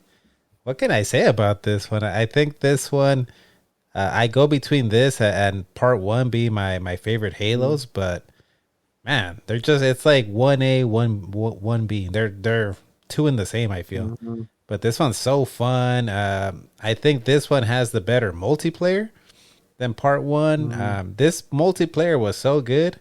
When the 360 came out, I was still playing Halo 2 because you could remember it was backwards compatible. So I was still playing Halo 2 up till 2 in the morning. I recently played through all the Halo games with Killer, and this one still holds up. The only bad thing on the Master Chief Collection, just FYI for those people playing that want to play it, this one glitches out a lot on the Master Chief Collection when you're playing through the campaign. And it's pretty cool because you can switch from like these old school graphics to like upscaled graphics. But I don't know, it glitches a lot. But man, I love Halo 2. This one I also introduced dual wielding, which I wish they would bring back because there was nothing more satisfying than grabbing like the 2 needlers and pumping all the needles into like a grunt or an elite and watching them explode. Yeah, I love Halo 2. And any thoughts on this one, Tylord? Oh, I love this game. I love the first one. Actually, the only 2 I ever played was 1 and 2. I think this was like the peak of video game development right here. Just it runs so smooth, so much going on, such a big open game. You could do multiplayer, you could do the 2-player campaign, all the multiplayer maps. Look at these graphics too. Like for such a big, expansive, open thing, like graphics are so detailed. And I think it might even look better than part 1. My mind always goes back to part 1 just because that's the first time I'd ever played something like that, and it was just so much better than anything else. But this one, I think it looks better and smoother in every way. There's like so much improvements. Yeah, I know you said, Vince, you're not a super big Halo guy, but have you played this one, Halo 2? Yeah, I did play this one. So actually, I was working at Best Buy at the time when this launched. I remember we had all the stuff in the back with that orange sticker that you can't open this until 9/9 and all that stuff. And I remember because I worked in merch, we actually set up the table. We did all this stuff, and then like we went to go drink after that. After we were done, and then that day, man, it was nuts. But one thing that like I don't know if people knew is like if you worked at a retail store, you could get in this like partner program with Microsoft, And if you took all these tests and stuff, you would get like points, and you can use the points to buy or get free games. So I ended up getting like, I think 3 copies of this, and we were able to give them to my friends. Just played like multiplayer all the time. I never played through the story until the Master Chief Collection, but as far as this one, I had played through Halo 1, but it was funny because like my gamer tag on Xbox before it was Storm Shadow. Actually, my first gamer tag was like PS2 is better. You had a troll gamer tag. Yeah, it would get hilarious like comments and stuff, and people would laugh, and it was fun. It was a conversation starter. But yeah, no, I mean, I enjoyed this one, especially the Master Chief Collection with all the touch-ups and everything, because I thought that the first one, when they redid everything with the remaster, was fantastic. Then to see it done with this one too was great. But I mean, at that time, you know, we had already lost Bungie being the developer for it. You know, on a side note too, when I was in fencing in high school, like, it originally wasn't going to be a first-person shooter at all. It was going to be what Halo Wars became, or it would have been a top-down, very similar to Diablo. You like a strategy? I didn't know that. Or a dungeon. I did not know that. It had a different name too, right? Didn't it have like a different name when it was in beta, or when I they think were? it was, yeah, because I mean, like, even when one came out, it wasn't even complete. Like, they had put what they could together, and then that's what got shipped. But I still think that like 3 is my favorite outside of like maybe Reach and ODST. But this was still fun. I mean, it was enjoyable. And for what it represented at the time, for like a multiplayer on a console, for like the hype at that time, there was no other hype for anything. This was the first Halo that was on Xbox Live. Because remember, part 1 didn't have Xbox Live. There was no Xbox Live for it. Yeah. Yeah. So, oh man, this was my favorite game. The rocket and just blasting like the enemies from far away. Yeah, I remember that part where that giant walker thing, that giant spider was walking through the city. Yeah, that's the one that we're seeing on the screen right here. Yeah. So fun. And of course, if you played multiplayer, you had to get good with that. I think it was called the battle rifle. You had to get good with the battle rifle. Get the headshots, man. A lot of nights staying up till like 2 in the morning, 3 in the morning. Back when I could do that, I can't do that anymore. Yeah. Yeah. All right. So that's my number 2 pick. We're gonna go to. You know what I was gonna say before we go to number 1? All of our number 2 picks were number 2. Are you serious? Yes. Oh, that's Shenmue 2, Knights of the Old Republic 2, and Halo 2. What are the odds of that? Yeah, very cool. All right, let's go to Vince's number 1 pick.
So at number 1, he had the sequel at number 2. He has the OG Knights of the Old Republic at number 1.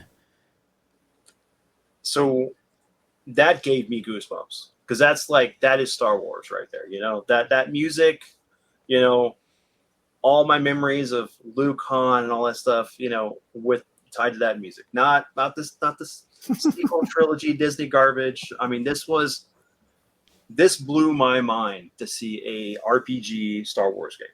I remember at the time my dad's buddy Mark was staying with us, and he had an Xbox, and he got this game. And I just remember sitting there watching him play it, and thinking, "Oh my god, I got to play this game! I got to play this game! I got to play this game!" And I, he finished it, and he goes, "Look, when I'm not playing it, you can play it." I played it complete, I think, before he did. But you play a technician on a ship that you end up finding out that you're the head Jedi that ended up turning to the dark side because of a holocron you find tied to Exar Kun, and you become Darth Revan, which is the most iconic character of the last 20 years of Star Wars. Because I think it's been has it been that long since this game came out? Probably about 20 years ago. Yeah. And it was great. Like, you even get to the point where you can like dual wield lightsabers and you're just freaking wrecking shop. You have a great cast of characters with you. The story is awesome. You slowly find out that you're this ex-Dark Jedi who was actually an ex-Jedi general that was fighting the Sith army. And your friend, who was a Jedi as well, Malik, is the main villain. He's a Dark Jedi. And you just go through this epic story from planet to planet and fall in love with a character who is a Jedi as well, but she has this force ability called battle meditation that allows her to be able to, I think it was battle meditation, I don't remember exactly what it's called, but it basically, she was the one that basically wiped Revan's memory and basically created a clean slate for this character. And then you find out that Malik had found a dark force, it's a refinery off in dark space that he was going to use to build an army of ships to be able to take out the Republic and the Jedi. And you end up going to the planet, stopping him and preventing everything from happening. But just all around great game. I love this. I wanted more RPGs that were related to Star Wars because of this game. I have a question, because you're more of a Sony guy then, from what I gather. Was this not available on the PS2? Nope. Oh, so is that why you needed to get the Xbox, because you need to play these games? Oh, yep. Okay, makes sense. Yep. And actually, all my Star Wars game at this point, I would get on Xbox, because I was like, I was going to create a library of Xbox Star Wars Xbox games. So like, I got the Battlefront. I got the game for Revenge of the Sith. I got Episode 3. Obi-Wan. Obi-Wan, the Jedi Knight games. Yeah. Oh yeah, Jedi Knights. Yeah, how are those? Those are great. But this was the RPG, man. Like, this was like, it blew my mind. Like, the deep, rich storytelling, the ability to have multiple choice answers for a conversation, dialogue between you and different characters. Yeah. I mean, you look at the polish. I mean, just from a game on the Xbox, it looks really good. You still get to see the reflective lighting on the metal of those Sith troopers, the lightsabers. Mm-hmm. Just all around great game. I can't express my love for this game as much as I want to, but there's just so much, because I don't want to give anything away, because there's a lot of great stuff in this. You haven't played this, Tylord? I've tried to play it. I kind of maybe I should have Vince walk me through it, because I've tried to play it 3 times. Once when it came out, once maybe 10 years ago, and then maybe once 5 years ago. Mm-hmm. I'm more of an RPG guy where I like level grind, and I just would get to that underground level and I would just get killed and I couldn't do anything. I kept restarting. Usually I would, but there was no guys to go grind against. I guess I'm just not playing the game right or using the right techniques. But I just remember I always just die when I get to that lower subterranean level. Yeah, when you're dealing with the disease and stuff. Yeah. So I really want to get into this game though, but I always just maybe like a half hour, an hour into it, I just can't get past that. It's usually my strategy for RPGs is I just go find guys to grind against to get strong, but there was no guys to level grind with. Let's hear that. Let's hear that line again. What did you say? You're looking for I'm gonna go grind with guys. Not that there's anything wrong with that. And in this game, you're playing Kevin Costner or Tim from Home Improvement, or who's this character? He can be any like race or gender.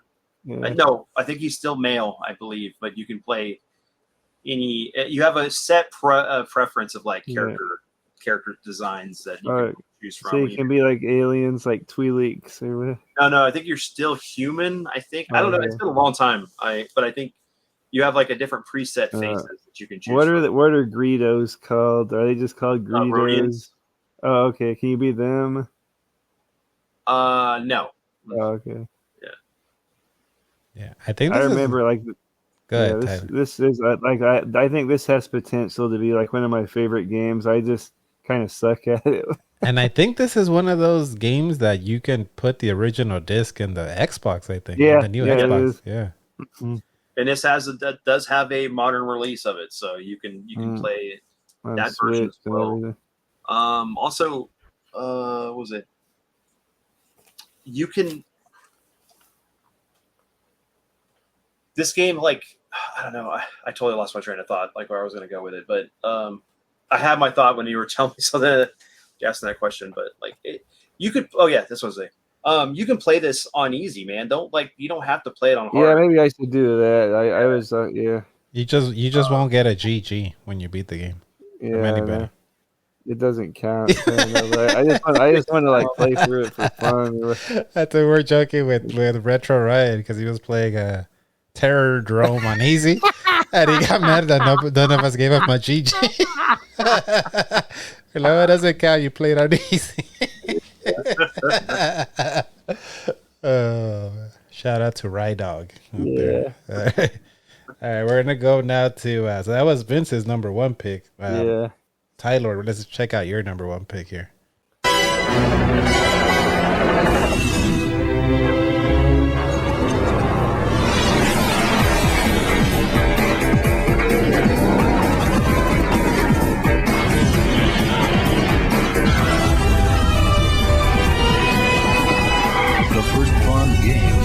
Like a Bond movie. 007. Everything or nothing. Rated T for teen. You can't have Tylord on an episode and not have a James Bond reference. So you got 007. What is it called? Everything or Nothing? Everything or Nothing. Yeah, tell us about this pick. Okay, wow. This game is the one I was waiting for all my life. Like, this is the Bond game of Bond games. I love the Bond movies. I love the games, but this, like they were saying on the ad, this is almost like the fifth Pierce Brosnan movie. It's like its own unique story with really high production value. It's got big time actors, like Pierce Brosnan voices it, and it has his likeness. John Cleese is in it. Judi Dench. It's got new original actors that are part of the story. Willem Dafoe is the bad guy. His name is Diavolo. He's a Russian. He's kind of. I don't know if you ever seen A View to a Kill. He's Christopher Walken's disciple. Max Zorn's disciple is the. So it has so much Roger Moore era references. This is almost like a Roger Moore era movie made into a video game, and it's almost like the fifth Pierce Brosnan movie. Jaws is in it. Richard Kill's likeness. You fight Jaws as a boss. He's in it. It has so many good boss fights. So much variety of gameplay in this. It plays mostly like a shooter, a third-person shooter, like Gears of War combined with Metal Gear Solid. Kind of precision aiming, cover aim, shooting. You have gadgets. You can do stealth. You can sneak up on them and choke them. You can use your gadget. You have this little Q spider that Q gives you that you can go sneak around and use it to shoot darts at the enemy, like sleeping darts, or you blow them up. There's like flying levels when you're a helicopter, like shooting levels. There's racing levels where you're on the road. You have your Q gadgets, your missiles, your oil slick, and all that. on big maps in the city. You're having these battles. There's even a race, like a rally race level, where Bond kind of goes incognito as a rally car racer, and you race through like a track, like a rally race. It just has so much options, such clean transition between fighting and shooting. Like you can be shooting one guy's a minute, and then run into a bunch of guys and have a fist fight with him, be throwing them around doing judo throws. So many Bond references in this. It's amazing. It has like top of the line production in this. Great music. I haven't even cracked the surface yet of this game. How much there's motorcycle levels. There's kind of everything ties into one story. Kind of has the same. I don't know if you ever saw the G.I. Joe movie, but it kind of has the same plot as that, where there's like these nanomites that can eat everything metal. The bad guy has this weapon where these nanomites can go eat everything that's metal, so it can eat through cities or whatever. There's a tank level. Certain levels you're falling. Like one level you're on a cliff and the bad guy throws your girlfriend off the cliff. Oh, Heidi Klum is in this, the model. And what's her name from American Pie is in this. Shannon Elizabeth. Willem Dafoe throws one of your girlfriend off of the cliff, and then the level is like you're falling off the cliff trying to catch her. So you have to dodge like rocks and stuff and other cliff faces to catch your girl, and then use your parachute or the bat rope or whatever it is. But man, there's so much variety. And it almost is like a precursor to like the Resident Evil games where you play through the story. It almost has that same interface as Resident Evil 5, where you play through each level and you unlock so many stars on each level. And you can earn special weapons with bonus points or whatever. And speaking of Resident Evil 5, this has 2-player mode. It has this weird multiplayer battle mode that's not like any other Bond game. It's more like a Smash Brothers type thing where all the characters are fighting on one plane, and it's like third person. It's really weird and it's pretty fun. It's something more like Power Stone type or Smash Brothers, but the multiplayer in this is like Resident Evil. It's like Gears of War or Resident Evil 5 before those games. There's a standalone 2-player campaign in this. I don't know if it's as long as the main campaign, but you can play as 2 agents. You can pick maybe like 4 or 5 different agents. None of them are Bond. They're all original characters. You can play through this story mode where you have to work together to work out puzzles and shoot enemies. Kind of reminds me of like Maniac Mansion meets Gears of War. Like each guy has to do a certain thing to unlock like one guy has to push a button to open a. You see a lot of stuff like that in like Resident Evil 5 or Gears of War, but this came out way before those games. It's such a polished game too, with a precision aiming, cover base. So I don't know if any of us ever get together. We should play through the campaign. Who's the second player then? If it's co-op, who's? No, it's not Bond. It's just like a bunch of British agents that are not Bond. They're just made up characters. So you can pick between like 4 of them, and you can be 2 guys. Like I think there's a girl and the girl women are so sexy. And this is back when video game women were sexy. Like you got Heidi Klum here. Man, I just can't get enough of this game. Certain levels in this are kind of inspired by Bond movies. I would just play them over and over. There's one level when you're like this in this like plantation mansion.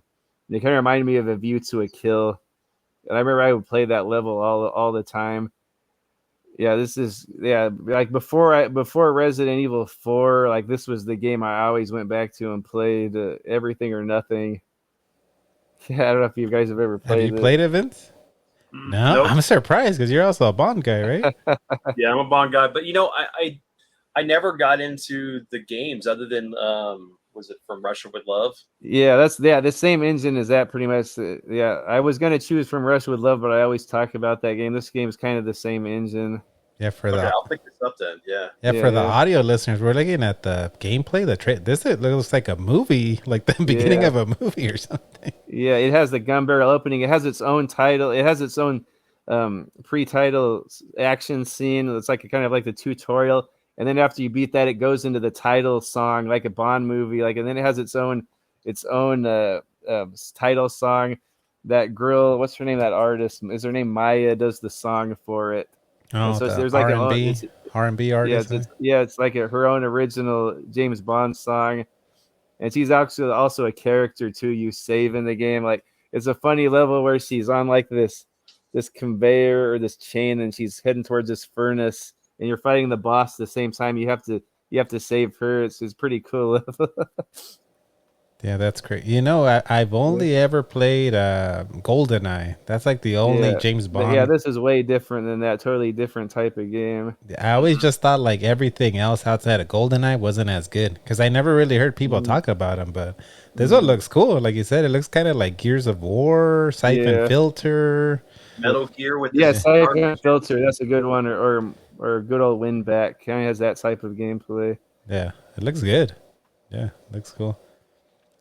We should do a co-op, like you said. That'd be fun. If we can get together and do a co-op. And now I'm mad because I saw this at the swap meet for like $2. Fly out next year. Yeah, this is always a cheap game. Like they probably produce so many of them, they're always like $5 or $10. This game. Yeah. You heard me right. Maybe and I was gonna say the reason why I picked this. I know it's multi-platform, but it looks so much better. There's so much more like shading and lighting and reflections on this than the other two versions. Like, it looks so much better and it runs so much better on Xbox.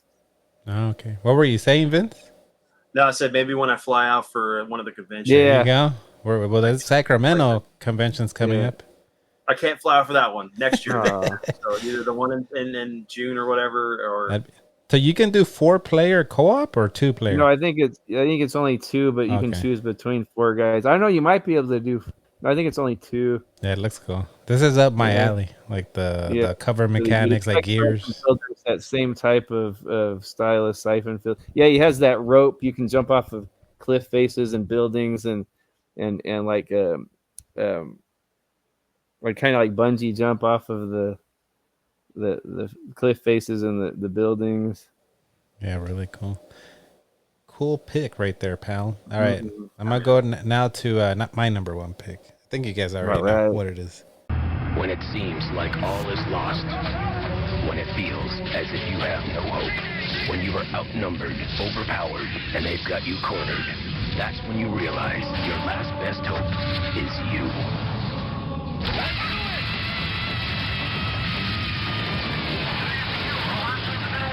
Halo, Combat Evolved, rated M for mature. Always gotta go Halo. So Halo Combat Evolved at my number 1. You kind of broke our little streak thing we had, Tylord, because you know how you said number 2s were number 2s. Yeah. Number 1 so far there was Vince had number 1, I had Halo 1, and you did not pick a number 1. But man, this game I remember, like I was telling you guys, Electronic Boutique is where I got my Xbox, and you had to get 4 games, and I remember all I cared about was Munch's Odyssey, because I loved Abe's Odyssey on the PlayStation. I was like, oh man, Munch's Odyssey, that looks awesome. That's all I cared about. And then I added Dead or Alive 3. I don't remember what the 3rd game was, but I had a friend and he's like, you need to get that Halo game. And I'm like, Halo? Like, what is that? I don't know what that is. But I'm like, all right, I'll add that. And then, sure enough, as soon as we popped in Halo, who cares about Munch's Odyssey? Like, I'm not playing. I want to play this game. I want to play Halo. And the reason I wanted to record the episode this month, we're recording in November, is because this came out. Xbox came out in November 2001. Oh wow! So when I think of this game, it's like synonymous with Thanksgiving, which is just around the corner. Because I remember me, Killer, my buddy Killer, and the other friend that told me to get this game. This was only 2-player co-op. We were just rotating the controllers. Like if you died, you had to pass up the controller. And Thanksgiving, we were like, didn't even want to eat. We were just playing this game like all the way through. My mom was like, "Hey, aren't you guys gonna come eat?" Like, no. We don't want to. We want to play. We want to get through this game. And I remember my mom bringing me a plate like with like a turkey leg, and we're eating turkey and like, wait, oh man, I can't wait till Killer dies or my other friend so I can jump back in. But man, such a fun time playing this game. It was the Survivor series of video games. Yeah, yeah, it's so fun. I had never ever played anything like this game. Yeah, like it just felt like you were like in a world that was alive. Like anything could happen, and every time you entered, like you entered here, you were looking at these guys. What were they called? The Brute? I forgot what these guys were called. That was But the Grunt. no, these are like the big guys, the big brute guys. Oh, the big guys. Yeah, yeah. What are they called? Brutes. Yeah, the battles were always different. Like you could. One of the fun things we like to do is take the Warthog in this game, and I think this is the only game that allowed you to do that. And you could take the Warthog like way into the game, parts of the game. Yeah. You shouldn't have been able to take the Warthog, but we would find ways to get it in there. And yeah, man, love Halo. A lot of nostalgia for the OG Halo, and we actually used to play it online. My friend that told me to get this game says, "Oh, we can play it online," but it was through some website called like GameSpy or something. It was like a, do you know? Have you heard of that, Vince? It was like a, was it GameSpy? Is that what it was called? I think it was GameSpy. I don't remember officially. I just remember being able to do it and stuff. You had to hook it up through your PC and Yeah, and we would play that, and it was like 2-on-2 capture the flag on. I think the map was Blood Gulch, and man, like so much fun, like hours just playing online. I think it was only like 2v2, but it was the only way you could play a Halo 1 online. And love Halo. We'll always have fond memories for this game. Vince, any thoughts on the OG Halo? I mean, this game, you know, that we had many LAN parties. It was fun. You know, if we didn't have Halo, we wouldn't have had Red versus Blue. You know. Oh yeah, the series, right? It was like the parody comedy series. Yeah. Mm-hmm. You know, what other animal has tusks? A puma. That was like before YouTube, or was it like early YouTube? Yeah, it was before YouTube. Yeah. Yeah. Man, I miss the days of like Machinima and all the stuff where they were just the goofy video game shorts. Yeah. And another thing we used to like to do is try to keep, you know how you had NPCs, the little military guys, trying to keep them alive and take them as far with us as we could. It would feel sad when one of them died. Like, no, what happened? Any thoughts on this one, Tyler? You say you played this one, right? Yeah, I feel about the same way you do. I didn't know anything about this game. I just would hear it like, oh, this new game, Halo, it's the new thing. And my buddies from Judo, we all went to their house and we played this game. And I had only played GoldenEye and Doom, so I wasn't used to the dual analog type. But we would play this multiplayer, and I wasn't used to that type where you use two sticks to play. But then once you get that down, like that's the way to go now. But we would play this thing multiplayer, but that 2-player campaign is just like something else.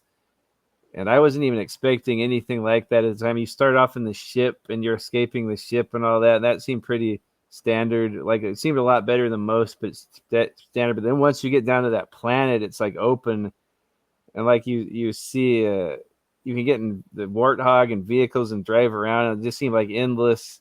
Like it just seemed like it just kept going and going and going, and it felt like a real open place, and you keep getting bombarded by all the little aliens. And like the game just feels like it just keeps progressing more and more, and there's very few load areas. And that little pistol had a good like little zoom on it. Yeah. It's a classic. I don't even own this physical though, because like we've brought up a few times. You got the Master Chief collection, so it's like just all on there. Oh, I have like 3 of them if you want one. I've had them, but I just sell them because I'm like, I'm never gonna play it on the original Xbox. I just play it on the Master Chief collection. But a fun one for sure. So yeah, we went through our top 5s. There was only one repeat, which was Half-Life 2. You guys both had Half-Life 2 at number 4. And I'm surprised. A lot of people trash that one because it's like not as good as the PC. I just love the idea that could run on an Xbox and it looks so good. Any honorable mentions, Vince? Any that You had a hard time not putting in the top 5? Conker's Bad Fur Day Reloaded. Oh yeah. I thought it was, I enjoyed the 64 version, but like it was nice to be able to play through it again. Doom 3. Because I remember when that came out on PC and stuff, and playing it like this top of the line PC at work. We had it demoed and stuff, and then when it got ported over to Xbox, I was like, oh my god, this game is so amazing. Trying to look at other what games I own. We can let Tylord go in and see if you find any other ones. What you got, Tylord? Honorable mentions. So the one I first played on Xbox and my roommates got me for Christmas was Splinter Cell. I don't know why, but this game is so relaxing to me. It's so quiet and sneaky. Once you mess up, it gets pretty chaotic. But the whole idea is not to mess up. I just love State of the Shadows. It's kind of slow paced, but I love this game, Splinter Cell. I played through this so many times. Like I played through where I would get like perfect runs on every level. That one, of course, From Russia with Love. That's kind of similar with Sean Connery. I was going to put that as number 1, but I chose Everything or Nothing. For Omega Ace, Curse of Darkness. I know that's on PlayStation as well. I don't know if there's any difference, but no, there's not any difference. Fable, that's a good one. Action RPG, beat 'em up. He's a chicken chaser. Chicken chaser. Yeah, and then I Fable, Halo, of course. You just mentioned Call of Cthulhu: Dark Corners of the Earth, which is a really good. I think I have that one. Is it like a horror game? I think I have it. A horror game, yeah. It's a first-person horror, like puzzles, and you have like an anxiety meter, and you can go insane. You have to. It's kind of based on like a bunch of different H.P. Lovecraft stories. Really scary to me. Probably like one of the scariest games. The graphics are really good in that. It kind of even almost feels like Half-Life in some areas, like because you start off with just a crowbar and later on you get better weapons. It kind of feels like Half-Life set in the 20s. And then this one I wanted to mention, kind of like Fable, but it was Microsoft published game, Sudeki. Yeah, that was pretty good. RPG. Kind of reminds me of Fable. You can choose between 4 guys in your party, and 2 of them are first-person shooter guys, and the other 2 are like beat-em-up guys. So you can switch back and forth between like first-person shooter and beat-em-up characters. And there's sexy ladies in there. See, Playboy magazine gives this a 10 or whatever. Very good. Maxim magazine gives it a 5 out of 5 stars. All of the kind of like Fable, but all the female characters are scantily clad, and the more they power up, the skimpier their outfits get. But like the gameplay is really good, and fun RPG. Kind of reminds me of Fable. Sudeki. Any other ones, or those are your? Those are the ones I brought out. Oh, maybe Riddick, Escape from Blizzard. Yeah, that's what I was going to bring up with Riddick. Yeah. That was great. That's another one like way ahead of its time. I never beat that one, but I remember that's one that I regretted not playing through. That Chronicles of Riddick, so that was a fun one. Yeah, it was fun. I would even add Blood Rain 1 and 2. Oh yeah, Blood Rain 1 and 2. Yeah. I think on this console I played Max Payne. Like the Max Payne. Max Payne's good. But I know those are multi-plat, right? Yeah. And I remember I liked Vice City because you could actually you would rip your music. You could listen to your music on the radio station. Yeah. I'll throw in the 2K games because I used to play those too. No wrestling games. No, they're all trash on that. You know what? Yeah, I think I always have a wrestling game for the most part on my console ones, but I don't have any because guess what? They're all trash on this console. Oh yeah, PS2. Except for Def Jam Fight for New York. Game. That's more like a fighting game, huh? Yeah, but like actual wrestling games, like Raw 2, horrible. Yeah, those are horrible. Oh yeah. Legends of Wrestling. I mean, I like the roster, but the gameplay was pretty shitty. Oh yeah. Yeah, I don't know what else. The only thing I liked from the Raw games is again, you could rip your music, and you can give like the wrestler act like a Metallica theme or their actual theme. I remember creating Arn Anderson and getting the Horseman theme, and And they would actually say his name, but there was Anderson, but there wasn't an Arn, but there was Arm, like Arm. Arm Anderson. So it's like, come into the ring, Arm Anderson.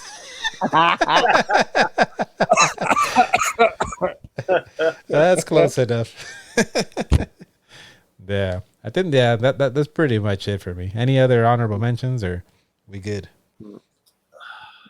There's probably a lot more. But... We're probably. I know. I've never really played Stubbs, but I know a lot of people talk about Stubbs, the zombie, good. Or that Outworld Stranger's Wrath. Yeah. Mm-hmm. I would say like Panzer Dragoon Orta was pretty good. That's an expensive, pricey one, right? No. No? Unless it changed, it wasn't originally. Mm-hmm. Let me go look. And then the Dead or Alives were pretty good on that. Oh, Dead or Alive 3. Yeah. No, you can get it for like $28. Oh, okay. I thought it was expensive. Yeah, Dead or Alive 3 was good. That Orta. Yeah. Yeah, cool stuff. The X-Men Legends 1 and 2 were really good. Those RPGs, the beat 'em up RPGs. You know what? I gotta mention Advent Rising, even though it was like a mess of a game, like it was super ambitious and it almost felt like Halo combined with Max Payne, combined with Half-Life. Like it was so ambitious, but it kind of chugged with the frame rate. Advent Rising felt like Star Wars meets Halo meets Max Payne. I've seen that game for like $1 at a bunch of yard sales. That Advent Racing, I always see that one for like $1. Yeah. All right. Phantom Dust was good too. Oh, that's another one. Yeah. What about the racing games? I remember they had like Project Gotham. Man. Project Gotham and the Burnouts were on everything, but Burnout Revenge, I think. Yeah. Yeah, I think that was like, I forgot to mention NHL Hits. What I love was also playing my music, putting my music. So like in between the menus, you would hear like whatever your music was. Man, how come we can't have that anymore? I guess because like nobody cares about CDs anymore. Yeah. Okay. Right. All right. Well, we went through the list, but you guys know it's tradition around here. Tylord, it's Vince, time. It's time to play a little trivia game before we wrap it up. Let me get closer to the camera here. Yeah. I've just been chilling back. Yeah, we're gonna take a commercial break and come back and play the little trivia game before we go. When the show's over, that's when I go live. Two-time NBA champion and current NBA analyst Kenny Smith knows what it takes to be the best. Practice, practice, practice. When you play Xbox Live, you better be ready for the highest level of competition. School's out, punk. I hate it when the scrubs are online. Be sure to watch Inside the NBA on December 18th to see Kenny take on an Xbox Live member. That brings back a lot of bad memories. A lot of bad memories of hold on, let me stop sharing. Playing Call of Duty and some little kid going, I just kicked your butts. Your dog water. No, or something about your mom. No, I remember on the original Xbox, on the 2K games, I would play matches and people would quit or they would pause the game. If you were about to beat them, they would pause it. And back in those days, there wasn't a timer. So they would pause it, waiting for you to turn off your Xbox. So you would lose. I remember one time I came back and was beating a guy and he paused it. And I was like, nah, screw that. I'm not going to turn it off. I went to work for 8 hours, leaving my Xbox on. I came back home. The game was still paused. He had to turn off his... Oh, man. And I just turned off. Forget it. You can get the win. And I turned it off. I think after that, now you only get like 2 minutes on the pause menu. But okay, we need to create a short like that now, where it's like what it used to be like, and it's like it's two young guys. They're just waiting for one of them to turn it off, and then like they're 40, and then they're in their 70s, and their Xboxes are still on. Yeah, I was like, are you okay? I don't want the win that bad, but I did leave it on for like 10 hours. Yeah. So this is what we're gonna do. I'm gonna play I'm gonna play music from Xbox games. It's just gonna be the soundtrack. Mm-hmm. Whoever raises their hand first, I'm gonna call on you. So don't blurt it out. Just whoever raises their hand first, I'll say, okay, Vince, I see you, and you tell me what it is. You don't. Whoever gets more out of 10, whoever gets more points wins. You don't get penalized for guessing, so just take a guess. You don't lose any points. You guys ready? Yeah. Oh, and when you get it right, you'll hear this. This will be your buzzer.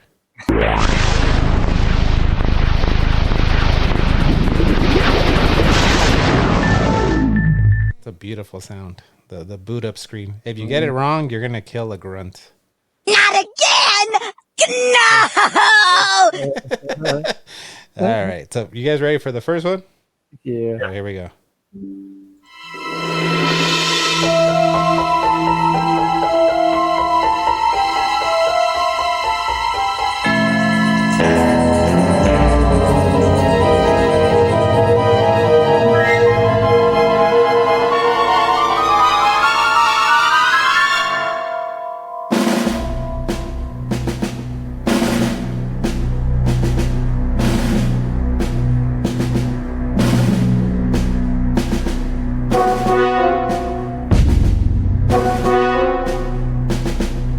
I see Tylord.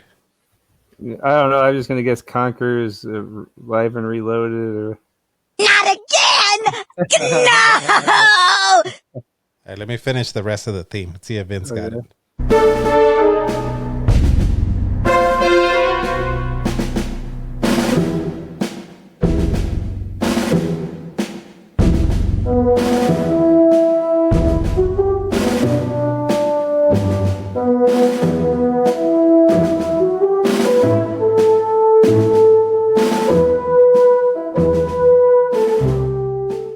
Something tells me I should know this, but I don't.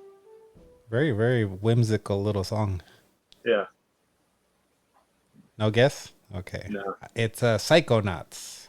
I didn't play it, so that's Never probably played why I didn't. Yeah. My wife played that, but I didn't spend too much time with it. A lot of people. You know, I should have guessed that considering you had it shared up Yeah, there for I was. That's what I was like. They didn't even catch it. Okay, good. All right. No. Next theme.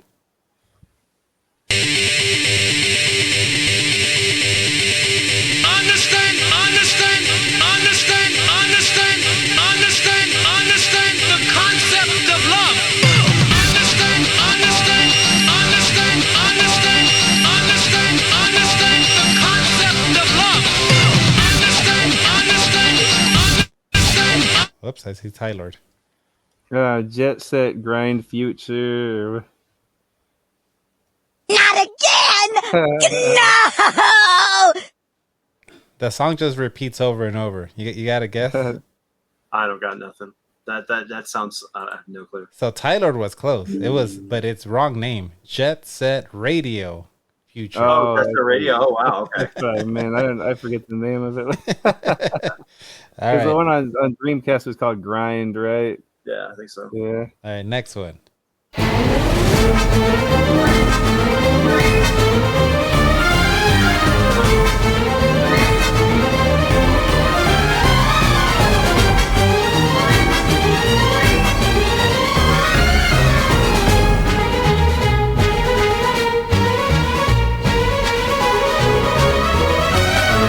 See Tylord. Crimson Skies.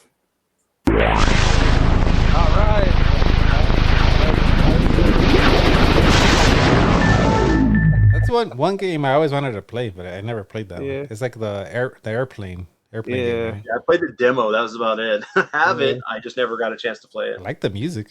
Pretty good Yeah. music. You can tell like the music quality is pretty good on these games. Yeah. All right, next Oh, one. yeah. Next one.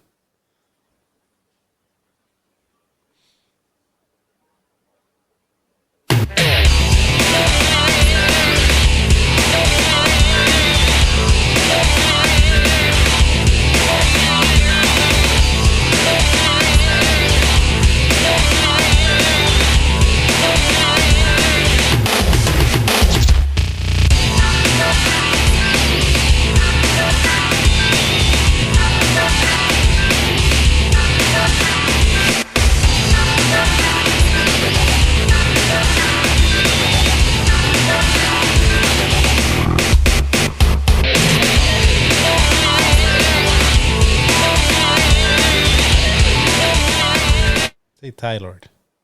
Sega GT. Not again! No! You want to take a wild guess, Vince? It or- sounds like some kind of select screen from something.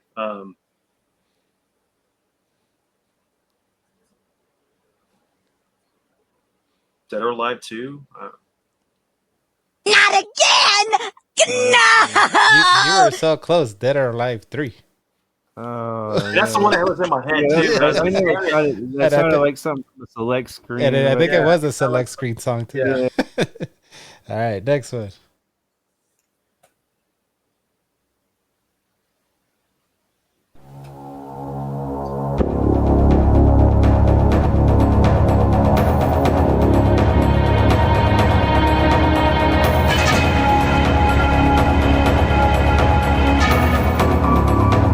I see Vince. Jade Empire? Not Jaden. Not again! No! All right, let me continue. So that's your guess. All right, let me go with the rest.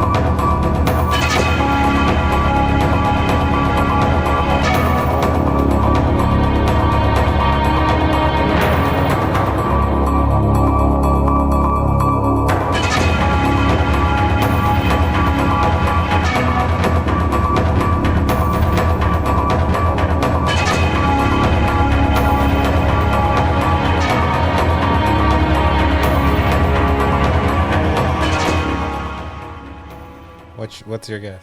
Is it that? I think it's called Legends. No. No! It was a Ninja Gaiden Black. Oh. Okay. It's been a while since I played Yeah. Black. All right, next one.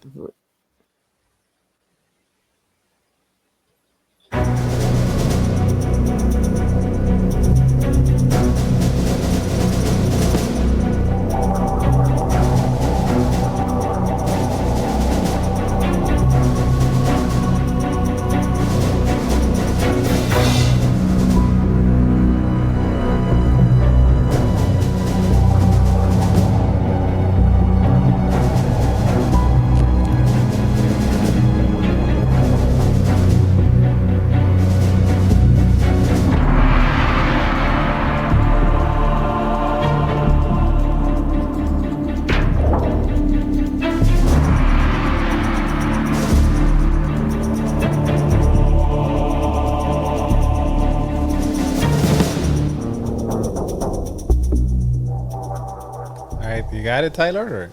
Or? I was gonna guess Splinter Cell Pandora Tomorrow. Not again! No! Yeah, take a guess. Are these only exclusives? That I don't know. Are they related to things that we've talked about tonight? We have talked about this. We've talked. It's been brought up, but It wasn't one of our tier lists then. no.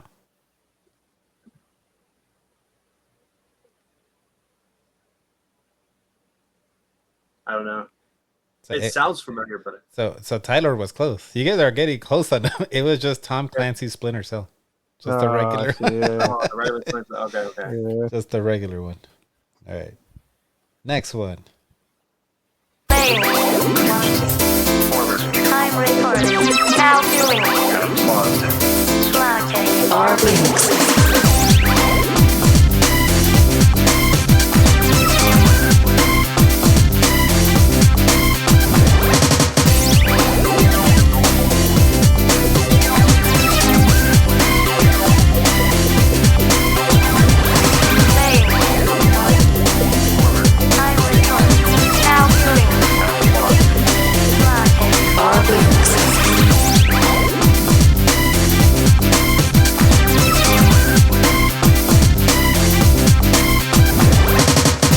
I see Vince. I have a weird suspicion about it, but I'm not sure if this game actually, because I know it had a sequel. Space Channel 5, like part 2 or whatever. Oh, it wasn't me!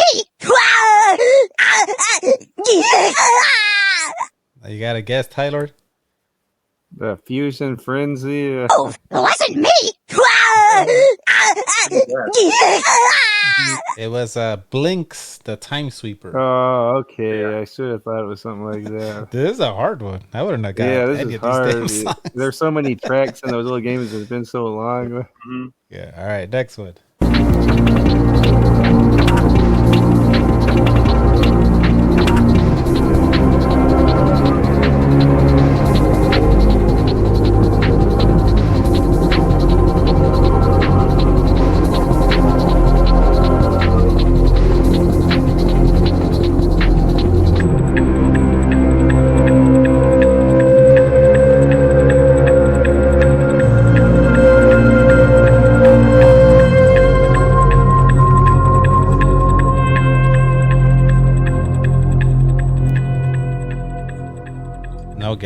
to hear. Just it sounded really blown out on my end. All right. No guess then from either. It was a Mech Assault. Oh, okay. I know been so long. I played that one. That was a fun Xbox Live. Yeah. All right, next one.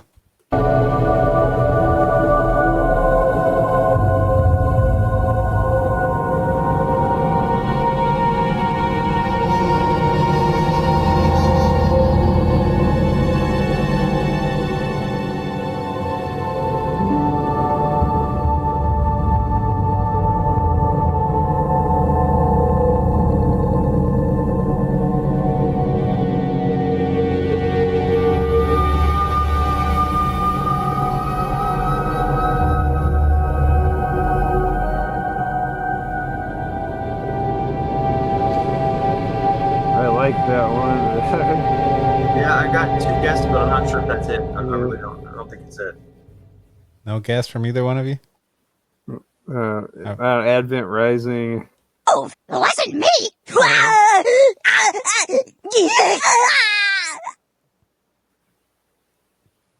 Guess Vince, you had a look on your face like I think I know what this is.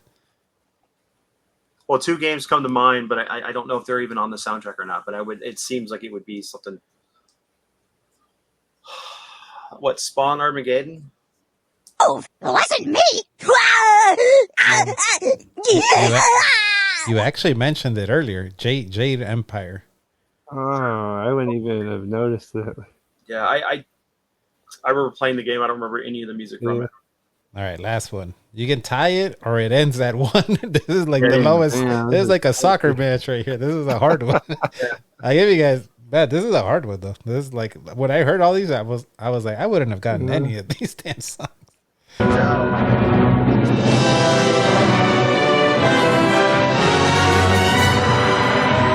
Let's see, Tylord.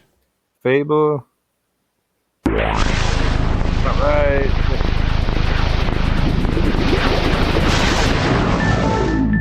So Tylord wins 2. Only because I just played that game this year. Yeah, wins by 2, like a soccer match right here.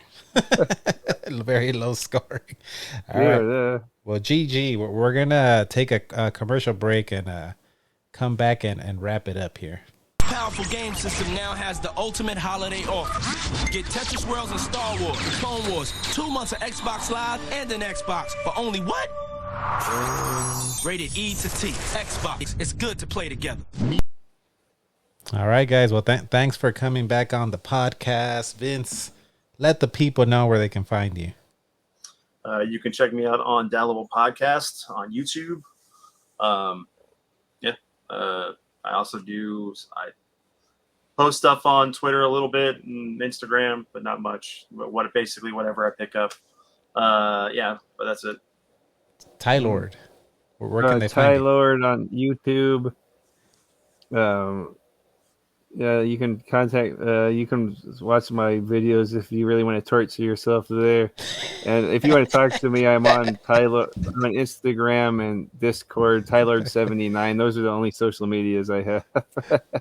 One of the times Tylord says, "I have an Instagram, but don't follow me." It gets overwhelming. Or on YouTube, he said, "Yeah, don't subscribe because then it gets overwhelming."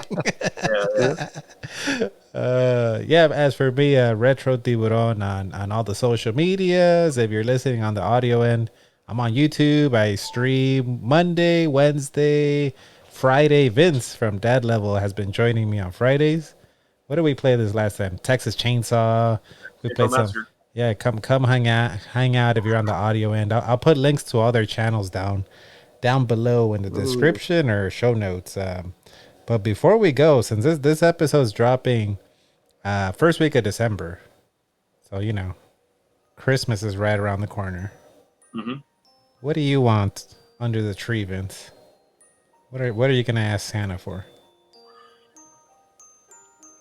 I'm gonna ask Santa for a new microphone for my for podcast stuff. Which one? Which one do you want? Probably a Blue Yeti. Blue Yeti, okay, very nice. Tylord, what are you gonna ask Santa for?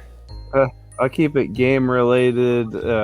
I actually already know what it is. I ordered it for myself with my own bonus points from work on Amazon, but my wife will give it to me for Christmas. It'll save a lot of money that way. The new Evercade Pocket with the Legacy of Kain collection on there. Evercade Pocket. That's the one that uses the cartridges. Yeah. Yeah, I had some points at my work. I go, you can get me that and I'll save it for Christmas. That'll be fun to open up on Christmas. Yeah. All I want for Christmas is for world peace. Oh, there you go with that old. You guys are both very greedy, just thinking about yourselves. Just kidding. No, it's straight though. I'm going to try and entertain people with my voice. Yeah. I'm just joking. Santa, give me an extra PS5 controller. Yeah, I need an extra one. I'll take a Polymega with all the stuff. You The know? three of us, I think give us a Polymega. God damn it! Yeah. Let's have the option to buy it, guys. Come on. You can't even buy it. You can't even buy it anymore. Right now. It's supposed to come out sometime, like more orders or whatever for people to be able to purchase again. So there you go. World peace and a Polymega. Polymega and world peace. That's all we ask for. In that order. All right, guys. See you guys on the other side. Later, everyone.